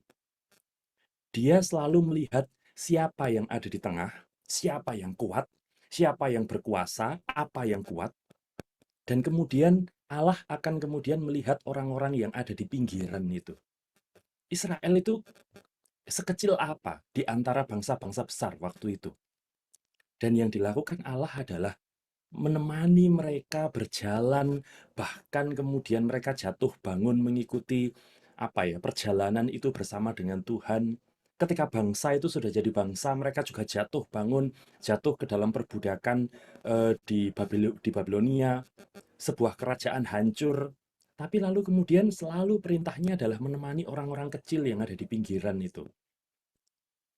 Yesus Kristus paling gampang kita lihat adalah dalam karyanya ketika Yesus membalikkan dengan radikal pemahaman tentang orang yang berbahagia. Ketika orang mengatakan orang yang berbahagia itu orang yang kaya, sebutlah orang kaya, siapa yang nggak pengen jadi kaya, gitu artinya ya. Tapi Yesus justru mengatakan berbahagialah orang yang miskin. Miskin di hadapan Allah dalam versi Injil yang lain, gitu artinya. Artinya bahwa Yesus melanjutkan karya Allah itu dengan melakukan upaya dengan melihat siapa yang paling menderita di tengah komunitas ketika terjadi penderitaan bersama, ketika terjadi sebuah realitas yang tidak bisa ditolak. Maka pertanyaannya selalu siapa yang di tengah, siapa yang di tepian. Dan kalau kita jujur, COVID-19 ini mengubah segalanya. Kalau kita bilang COVID-19, orang selalu mengatakan sukacita itu keren, luar biasa. Dan orang tetapi kenyataannya COVID-19 ini kemudian kita juga diajari menghargai duka cita dengan cara yang sama. Duka cita ini selalu ada di pinggiran. Tapi dalam situasi COVID-19 ini duka cita dibawa ke tengah. Dan hidup kita lengkap ketika kita nggak hanya bersuka cita saja, tetapi juga memaknai duka cita.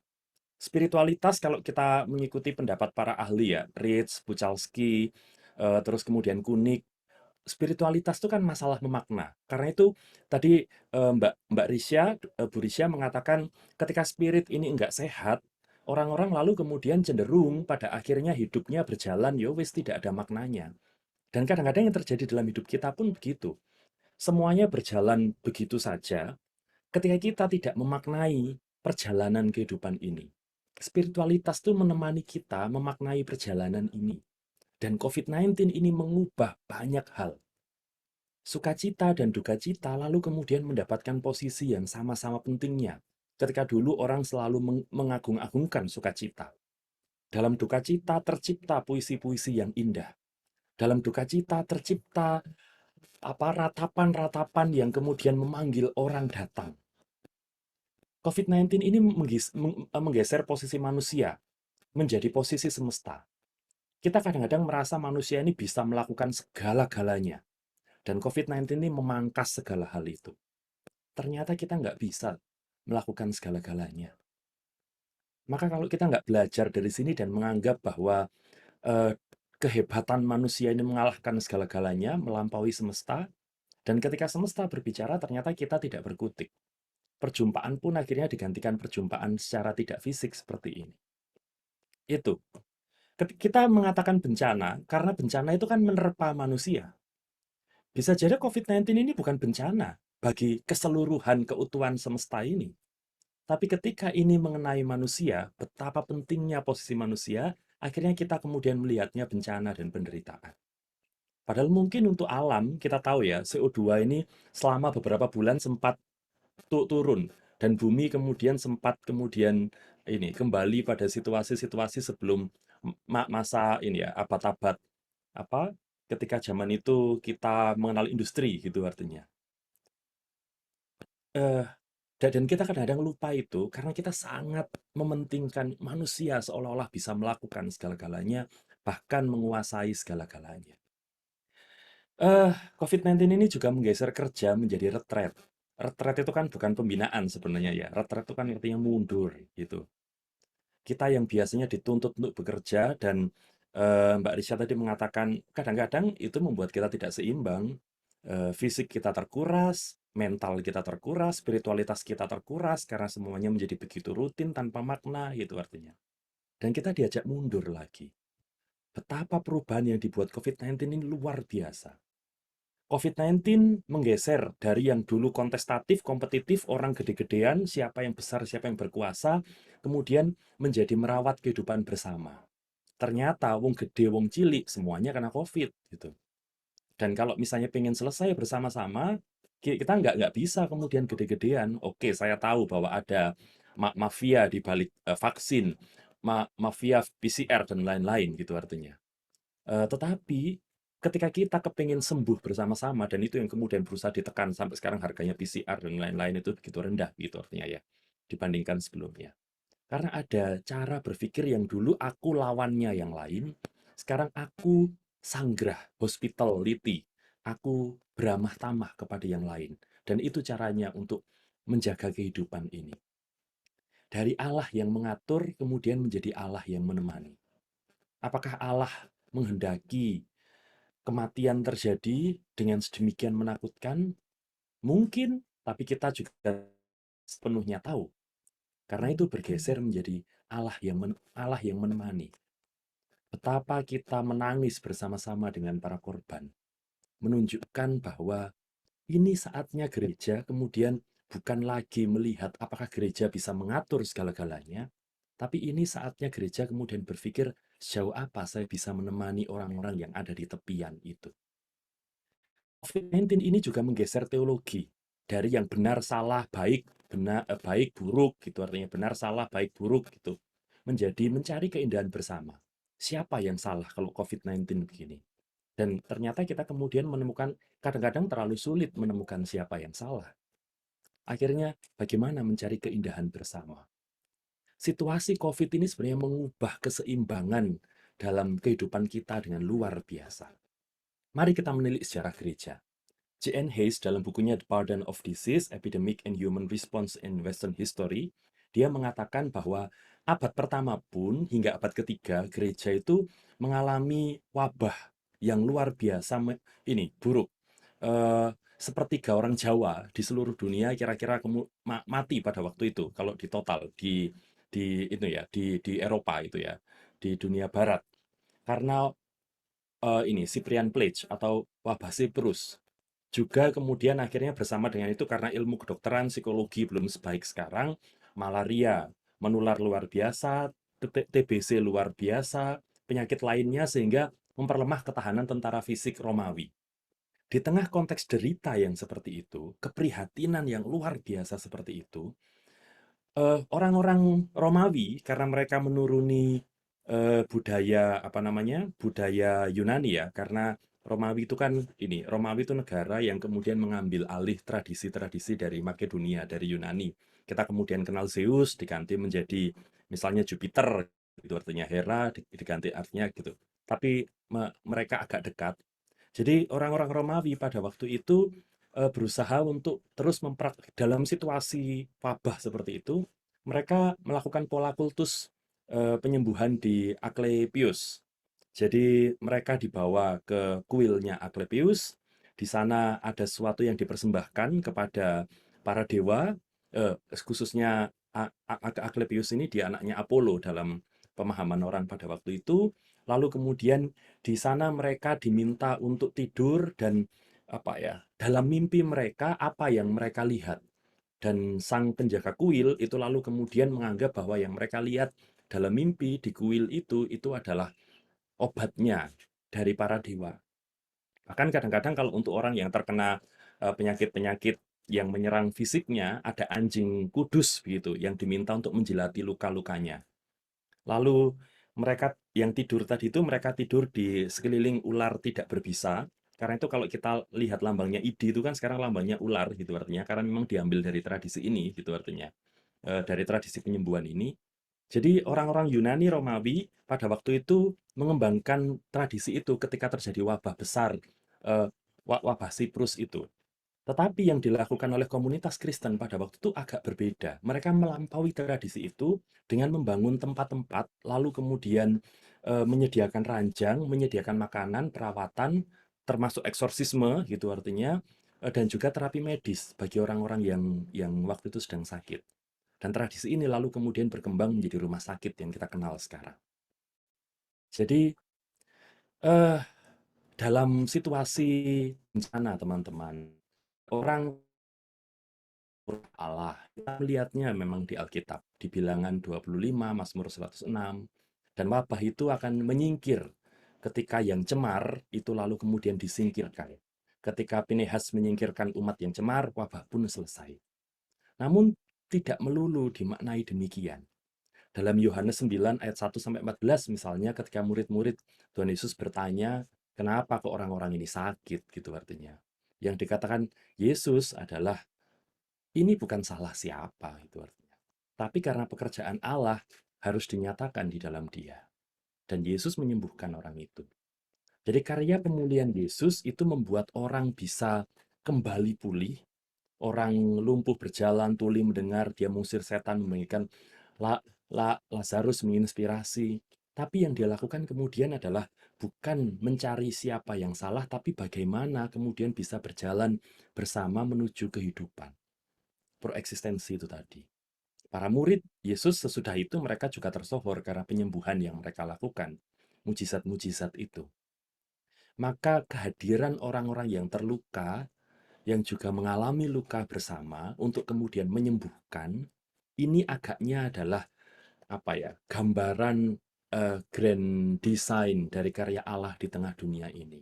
Kita sama-sama sedang terluka dengan situasi ini, tapi panggilan kita bukan lalu kemudian sekadar untuk meratapi luka ini, bukan untuk sekadar mengasihani diri sendiri, tapi tadi Mbak Risha, Bu Risha sudah membantu kita untuk bagaimana kita kemudian bisa self-reflection, self-healing, tapi pada saat yang sama adalah jangan cuma melihat pada diri kita sendiri, tapi lihatlah pada mereka yang ada di luar sana, khususnya mereka yang ada di tepian.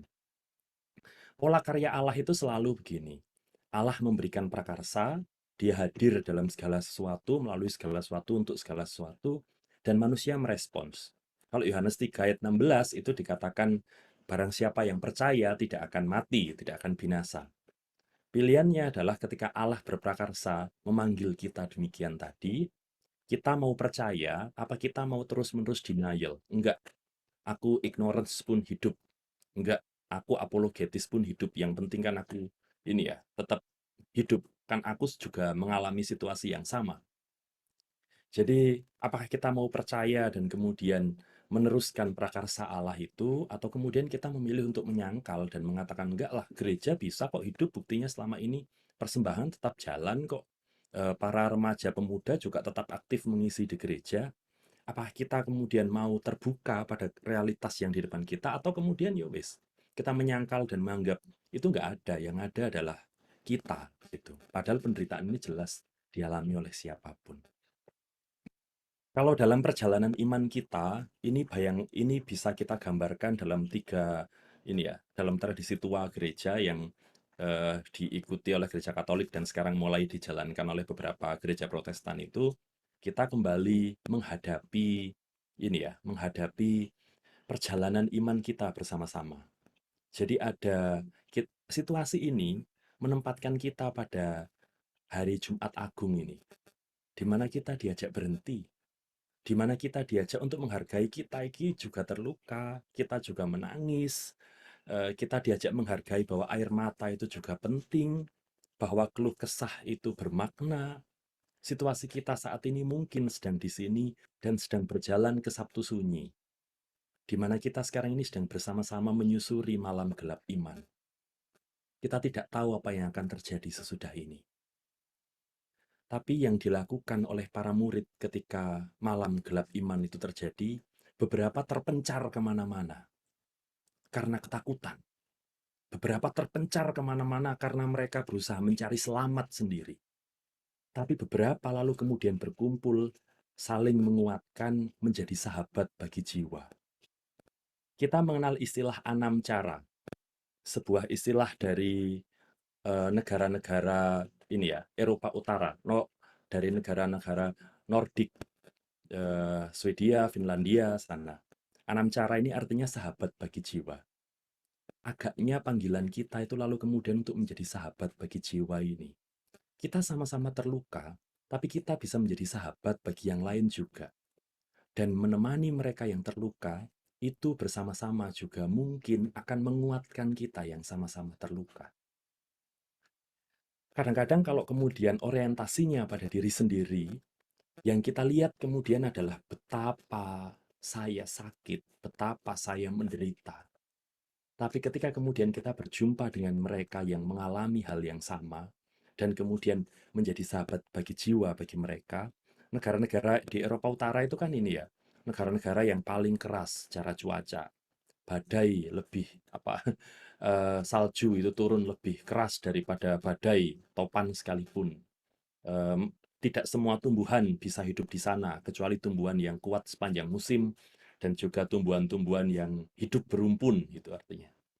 Dan kemudian cara untuk menghadapi situasi keras malam gelap iman itu adalah menjadi 6 cara bagi yang lain. Berjalan bersama-sama, bahkan dalam penderitaan bersama sekalipun. Maka perlu kemudian memang tidak menutup diri dan lari, tapi hadir dan terlibat dalam karya penyembuhan bersama itu. Baru sesudah itu akan terjadi Minggu Paskah, kehidupan bersama segenap ciptaan ketika semuanya berbahagia. Oke, jadi bagaimana bangkit dari pandemi ketika Allah kemudian berprakarsa respon sosial. Jadi right now, right here, right now, right here ini adalah berkat bagi kita. Karena itu ini disebut present gitu kan, kalau katanya film Kung Fu Panda gitu artinya ya. Jadi tidak ada yang lebih baik daripada yang kita alami saat ini. Walaupun kita kadang-kadang merasa ini kurang, walaupun kadang-kadang kita merasa situasi ini nggak oke gitu artinya. Tapi yang kita miliki saat ini ya mungkin yang kurang cantik, kurang mungkin yang kadang dianggap terlalu kecil, mungkin yang kadang dianggap terlalu gemuk, dan yang lain-lain. Dan di tempat ini, kenapa saya nggak ada di luar negeri yang serba apa. Enggak, ya ini berkat kita. Menyadari bahwa nggak ada yang lain yang kemudian lebih berharga dari yang ada saat ini dan di sini. COVID-19 ini mengingatkan kepada kita bahwa kerakusan itu merusak komunitas. Kerakusan yang menyebabkan orang mengkorupsi vaksin, mengkorupsi itu merusak. Yang kemudian jadi kalau gereja kemudian tetap mempertahankan gaya hidup yang meneruskan tradisi kematian gitu artinya dengan hidup serba mewah dan yang lain-lain, saya nggak tahu ya GKJ dan GKJB mungkin tidak demikian gitu artinya. Tapi agaknya keugarian ini kemudian menjadi pilihan yang kemudian bisa kita pilih. Sederhana sajalah yang kita miliki ini kan. Kenapa harus seolah-olah kita melakukan sesuatu yang enggak kita miliki gitu artinya. Dalam masa-masa ini kita juga Bu Risya tadi juga sempat mengatakan, ini waktu kita untuk berefleksi, berikan saat bagi diri kita untuk kemudian menghayati keheningan, sekaligus mengenang, dan retret, mundur dulu. Tapi juga bersama dengan itu, jangan lupa pada respon sosial kita, terlibat, jangan cuma mikirkan diri sendiri. Kita mengenalnya dengan bahasa solidaritas, relasional. Kita nggak akan bisa menyelesaikan ini sendiri kecuali kita berkolaborasi. Dan mau tidak mau terbukalah, bahkan kepada mereka yang sangat berbeda dengan kita. Kesanggerahan, hospitalitas, keramah tamahan, keterbukaan kepada mereka yang lain. Saya akan menambahkan sedikit sekali.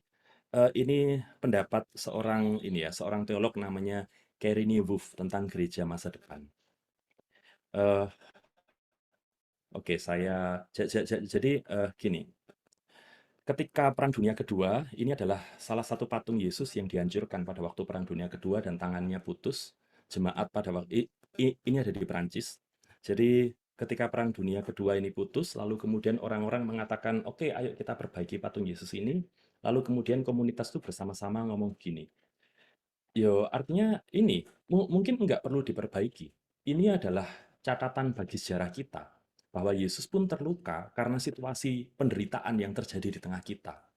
Tangannya dia mungkin putus, tapi kita sekaranglah tangannya, gitu artinya. Jadi kalau memang pengen Yesus berkarya di tengah-tengah kita, ya tangan kitalah yang kemudian melanjutkan tangan Kristus ini. Kalau enggak, selesai. Dan untuk gereja masa depan, menurut Carrie Wolf adalah satu, teman-teman nggak usah khawatir karena potensi untuk mendapatkan itu masih lebih besar daripada potensi untuk kehilangan komunitas kita. Gereja yang berkumpul masih dibutuhkan. Jadi untuk orang-orang yang senang dengan ibadah yang berkumpul, dia menduga bahwa masih dibutuhkan ke depan. Tapi ada catatan-catatan yang kemudian disebutkan kayak Carrie Wolf. Gereja yang lebih mencintai model daripada misinya itu akan ditinggalkan. Jadi kembali pada misi, model itu selalu menyesuaikan misi, bukan misi yang menyesuaikan model kita. Carrie Wolf juga mengatakan gereja akan bertahan jika gereja berani mengatakan dan mengajak semuanya untuk selamat tinggal konsumen iman, selamat datang murid Tuhan Yesus yang tidak mementingkan diri sendiri. Persekutuan adalah tentang apa yang kita berikan, bukan apa yang kita dapatkan. Jadi ketika kita bersekutu begini, apa yang bisa saya berikan pada persekutuan saya? Bukan masalah apa yang akan saya dapatkan, namakah, popularitaskah, duitkah, dan yang lain-lain. Dan 6 yang lain, ini yang menarik teman-teman. 6 dan 10 itu agak terikat. Kehadiran itu tidak menarik keterlibatan, tapi keterlibatan itu yang menarik kehadiran. Jadi jangan berpikir nek sing teko wakeh maka kemudian beres itu artinya. Tapi yang kita tanyakan adalah sejauh apa kita mau terlibat. Karena orang banyak yang hadir tapi kemudian ternyata mereka tidak mau terlibat, ya sia-sia. Karena itu di poin ke-10, si Carrie Wolf mengatakan, persekutuan yang lebih kecil tapi intens itu akan berkembang lebih kuat daripada ketika kita mendambakan persekutuan besar. Teman-teman mungkin cuma di gerejanya bergerak 3 orang, 5 orang. Tapi jika 3-5 orang ini benar-benar berkarya, kita mengamini apa yang dikatakan Tuhan ya, 2-3 orang berkumpul atas namaku, disitulah aku hadir. Dan itu kan karyanya para murid. Mereka cuma 12 orang, 11 ditinggalkan Yudas ditambah 1, kemudian untuk menggantikan Yudas. Di lingkaran kedua ada 70 orang disebar kemana-mana. Ini apa komunitas besar? Komunitas kecil gitu artinya. Tapi ketika mereka intens, komitmennya kuat gitu artinya, mereka menyebarkan kekristenan sampai kemana-mana, sampai kita yang ada di Magelang, kita yang di Ungaran, kita yang dimanapun jadi Kristen gitu artinya. Padahal betapa jauhnya jarak antara Timur Tengah ke Jawa dengan menyeberang laut dan yang lain-lain. Jadi jangan terlalu percaya bahwa komunitas besar itu selalu luar biasa. Tapi komunitas kecil yang dia menjaga intensitasnya, intim, komit, itu mungkin akan berkembang lebih kuat. Seperti yang tadi dikatakan oleh Ken ya, ketika Ken sempat bertanya kepada Bu Risya, simplified ministries. Jadi gereja itu nggak perlu bersaing dengan keseharian. Tapi jadikan gereja kita ini adalah pelengkap keseharian kita. Ketika kemudian memang terjadi sesuatu yang saling bertentangan masalah waktu atau masalah yang lain, mungkin kita yang kemudian perlu mensimplify ministry kita. Jadi artinya ada hal-hal yang kemudian modelnya mungkin perlu diubah supaya yang lain kemudian terlibat. 8 dan 9 mengenai gereja online. Gereja online ini tidak akan menjadi perjalanan iman, tapi dia akan jadi suplemen penting.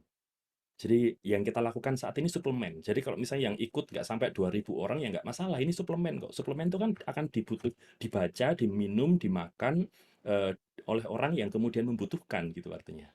Dan seharusnya suplemen begini ini kaya macam-macam sehingga setiap orang dengan ragam spiritualitasnya mereka kemudian juga terwadai suplemennya. Mungkin gereja GKJ mana membuat tentang musik-musik, mungkin gereja yang mana kemudian membuat tentang diskusi begini, mungkin gereja yang mana berbicara tentang itu, suplemen pendek-pendek 3-7 menit begitu, yang ketika dibaca ternyata itu jadi kesaksian iman kita. Dia nggak akan jadi perjalanan iman, tapi dia akan jadi suplemen. Dan yang ke-9, bagaimanapun walaupun dia suplemen, dia itu pintu depan gereja. Orang itu masuk, kenal gereja kita dari situ. Jadi ya bersahabatlah dengan perubahan yang sekarang ini sedang kita alami. Oke, baik. Begitu kira-kira Mas Pulung yang bisa saya sampaikan pagi hari ini. Ya, terima kasih Pak Gide. Materi yang sangat luar biasa. Bagaimana kita bisa menyikapi COVID-19 ini mungkin secara lebih positif mungkin ya. Kalau kita mungkin kemarin-kemarin melihatnya COVID ini sebagai hal yang negatif, kita diajak kemudian merenungkan dan mencari makna dari peristiwa yang bersama-sama boleh kita hadapi ini. Nah, baik teman-teman, masih ada waktu beberapa menit untuk kita mendiskusikan materi yang sudah disampaikan dari pembicara kita. Mungkin akan menanggapi atau memperdalam, atau masih ada yang mungkin ganjel, bingung, silahkan diungkapkan sebelum nanti kita tutup acara ini. Nah, nggak bisa tidur karena belum mengungkapkan pertanyaan atau tanggapan. Monggo teman-teman, dipersilahkan.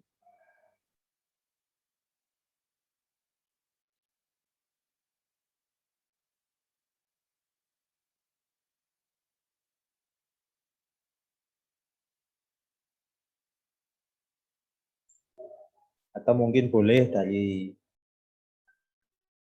Bapak Ibu pendamping majelis atau para pendeta yang saat ini juga berkenan menyimak webinar pada siang hari ini. Monggo.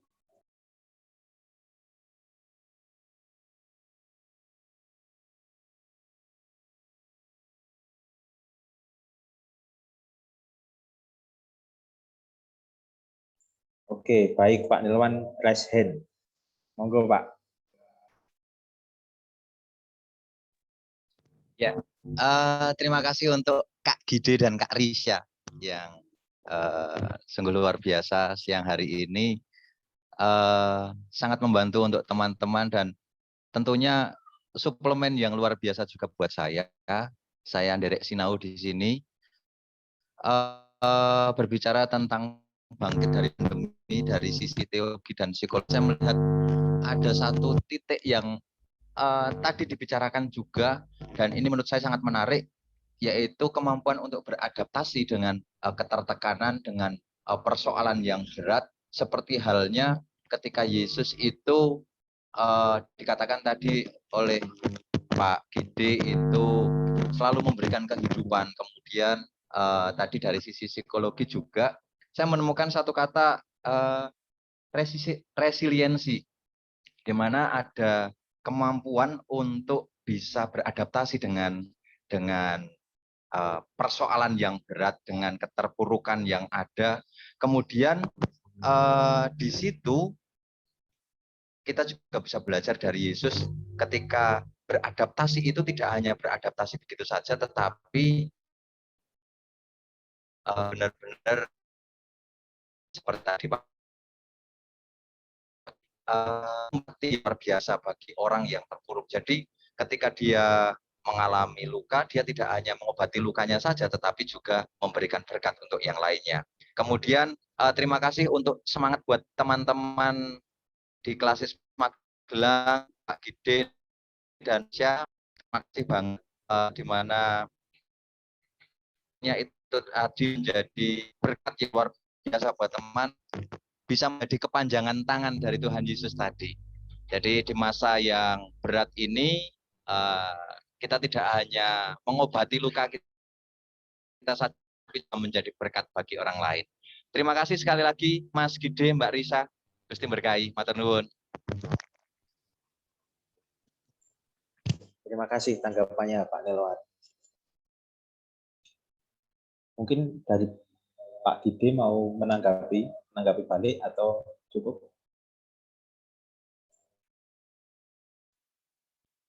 Sudah ya, tapi artinya saya mungkin menggarisbawahi yang disampaikan oleh Pak Nelwan tadi ya. Jadi gini, menyembuhkan diri sendiri itu selama komunitas kita itu ternyata juga masih mengalami sakit gitu, kadang-kadang itu juga agak berat gitu artinya. Jadi sembuh bersama-sama itu mungkin bisa menjadi pilihan kita kalau misalnya kita, karena itu saya senang banget dengan judulnya ini kan, bersama bangkit dari pandemi gitu artinya. Jadi ketika kita bangkit memang nggak iso kemudian ternyata bangkit sendirian.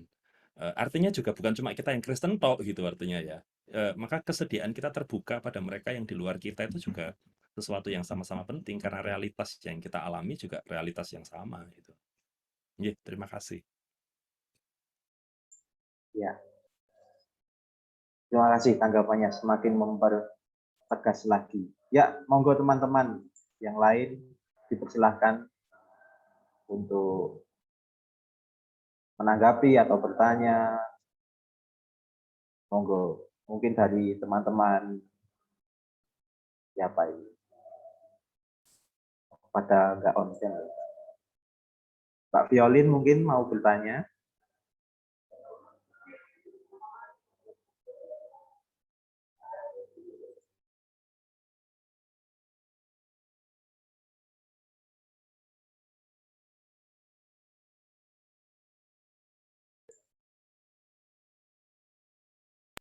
Mungkin nggak harus dipaksa Mas Pulung. Kalau memang nggak ada pertanyaan sudah jelas ya nggak apa-apa kan? Wah, iya benar Pak. Ini yang pulang gasik lebih baik ini Pak. Sudah pada mudeng kok. Ya. Oke.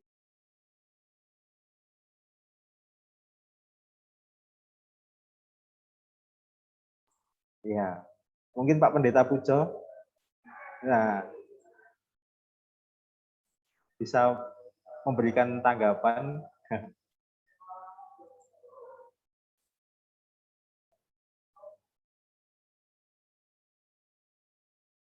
Oh.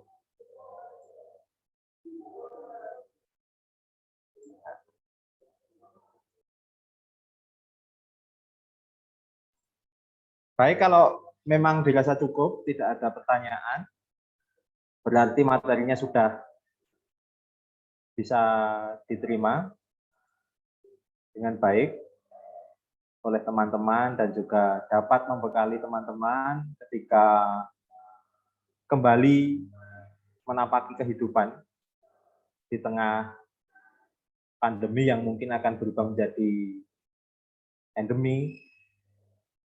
Mari kita bangkit bersama, saling melibatkan diri, hadir, dekat dengan setiap orang, terutama mereka yang ada di tepian. Memperhatikan mereka yang ada di tepian, yang terpinggirkan, seperti yang sudah diteladankan oleh Tuhan Yesus. Terima kasih untuk Ibu Risia dan juga Bapak Gideon yang telah memaparkan materi dengan cukup baik dan sangat memperkaya kami semua. Kiranya Tuhan memberkati senantiasa pekerjaan dan pelayanan Bapak dan Ibu. Selanjutnya, waktu ke depan kami kembalikan kepada Mas Thomas selaku pembawa acara. Baik. Ya, cek, masuk.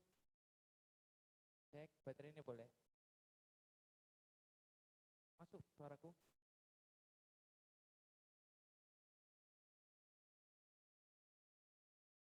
Cik. Cik. Oke, terima kasih buat Mas Pulung selaku moderator yang udah membawakan kegiatan webinar pada hari ini dan tentunya kedua pembicara kita. Yang pertama ada Mbak Rizia Dina Stefani, SSS.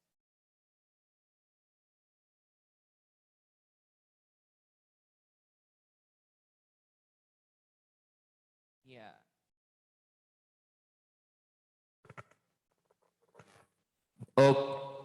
Oke, terima kasih buat Mas Pulung selaku moderator di webinar hari ini dan juga tentunya kepada dua pembicara kita yaitu Kak Rizia Dina Stefani dan juga Pak Pendeta Gideon Hendro Buwono. Dan selanjutnya akan kami serahkan sertifikat untuk Mas Pulung dan juga kedua pembicara kita. Mungkin dari Mas Pulung dulu bisa on cam sebagai simbolis ucapan terima kasih kita telah membantu kita dalam kegiatan webinar hari ini. Ya. Oke, dari media bisa siap foto ya.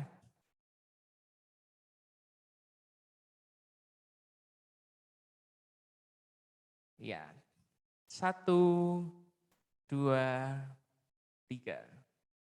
Baik, selanjutnya akan kami serahkan pula sertifikat kepada pembicara 1. Apakah Kak Rizia Dina Stefani masih berada di ruang Zoom? Baik, sepertinya sudah keluar dari Zoom kita. Nanti akan kami kirimkan juga pelakat ke kediaman Kak Rizia Dina.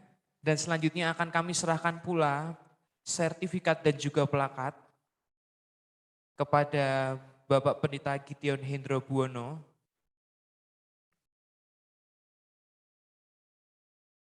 Ya, dari tim media siap untuk mengambil gambar.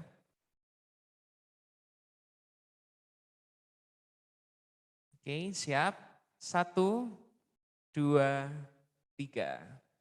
Baik, terima kasih kepada Pak Pendeta Gideon Hendro Buwono. Nanti akan kami kirimkan juga pelakat ke kediaman Pak Pendeta sebagai ucapan terima kasih kami telah bersedia menjadi pembicara di webinar hari ini. Baik, teman-teman masih semangat? Masih ingat jargon kita tadi? Bangkit dari pandemi, I'm ready to change the world. Yeay, boleh beri tepuk tangan buat kita semua. Oke, dan kita akan mengkonfirmasi untuk pembagian door prize. Tadi untuk penanya ada dari Kak Wisnu dan juga Pak Pendeta Nilwan. Nanti bisa mengkonfirmasi, bisa mengirimkan mungkin mau dikirimi pulsa atau mau dikirimi OVO atau ditransfer bisa. Nanti langsung aja kontak ke Ken Wisnu. Nah, bisa direct message di Ken Wisnu di Zoom yang masih bersama kita di sini. Baik, seperti itu. Dan masih ada satu door prize lagi yang belum kita sharekan nih buat teman-teman. Nah, di sini aku akan kasih pertanyaan buat teman-teman. Nanti teman-teman yang bisa jawab langsung raise hand. Yang pertama dan yang paling benar boleh langsung mengkonfirmasinya ke Ken Wisnu lagi. Oke. Pertanyaannya, jangan lupa langsung raise hand.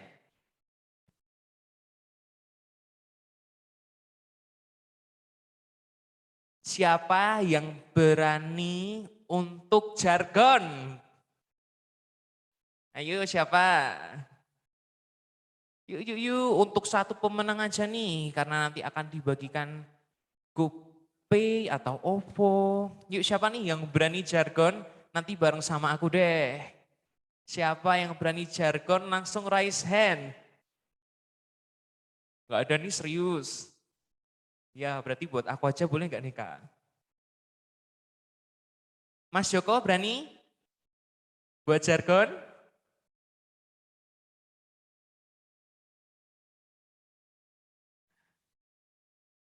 Oke, ya mungkin nanti akan kami charity-kan atau kami masukkan kembali ke kas nih.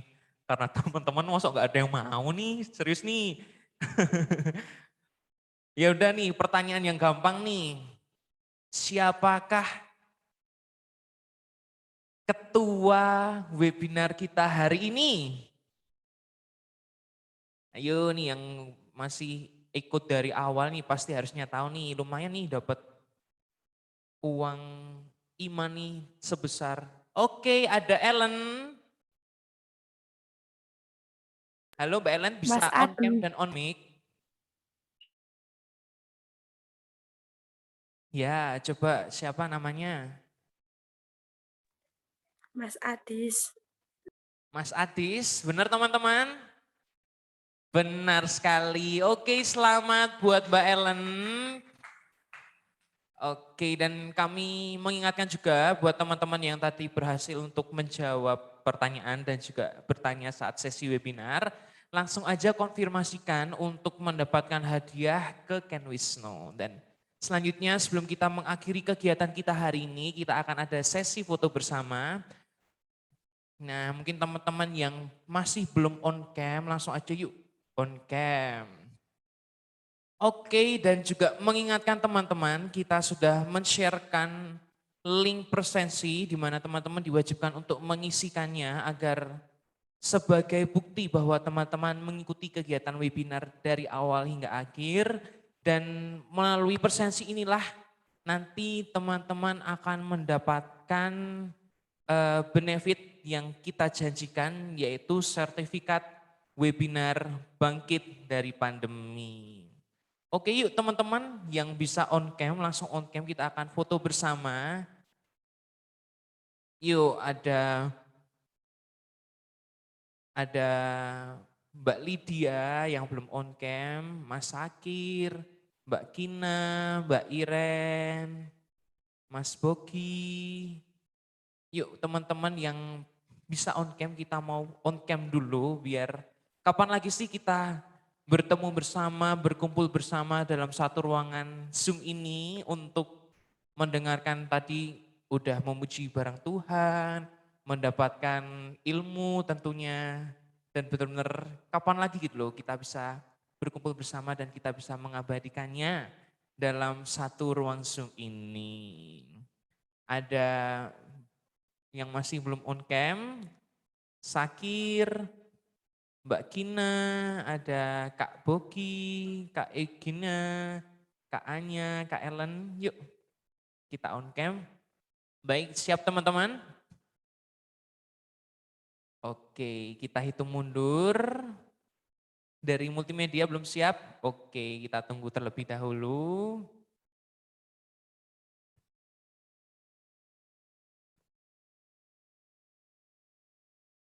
Oke, kita akan foto, kita hitung mundur dari 1, 2, 3.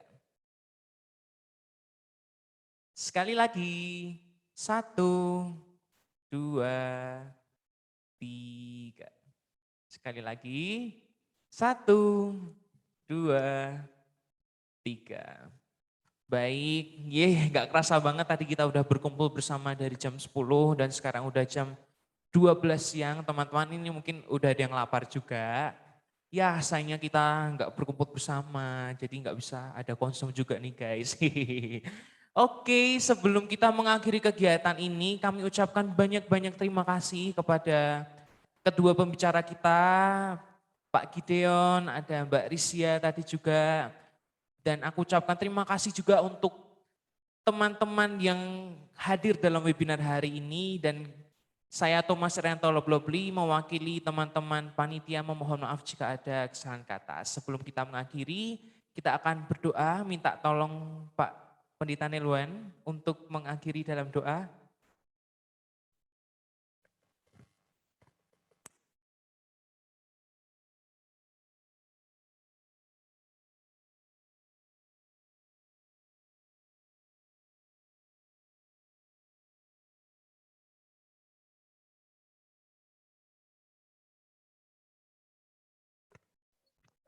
Maaf, ada gangguan teknis sedikit. Baik, kita bersatu di dalam doa.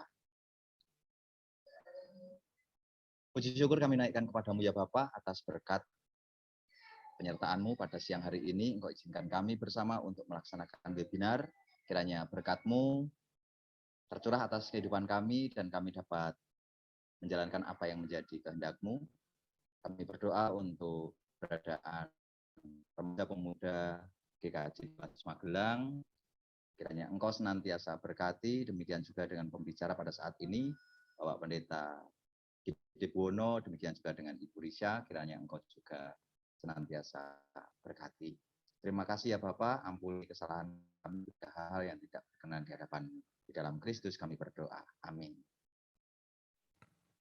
Amin. Terima kasih Pak Pendeta Nilwan. Boleh beri tepuk tangan buat kita semua. Puji Tuhan kegiatan webinar hari ini dapat berjalan dengan lancar. Sekali lagi kami ucapkan terima kasih dan mohon maaf sebesar-besarnya jika ada kesalahan dalam memaparkan webinar hari ini. Saya Thomas Rianto Lubeli, izin undur diri. Sampai jumpa di kegiatan Rimba Klasis Magelang mendatang. Dadah.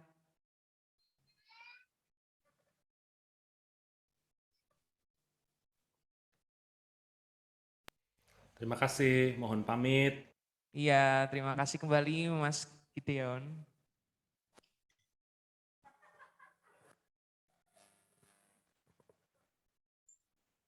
Terima kasih semuanya. Iya, terima kasih juga. Thank you juga kakak-kakak.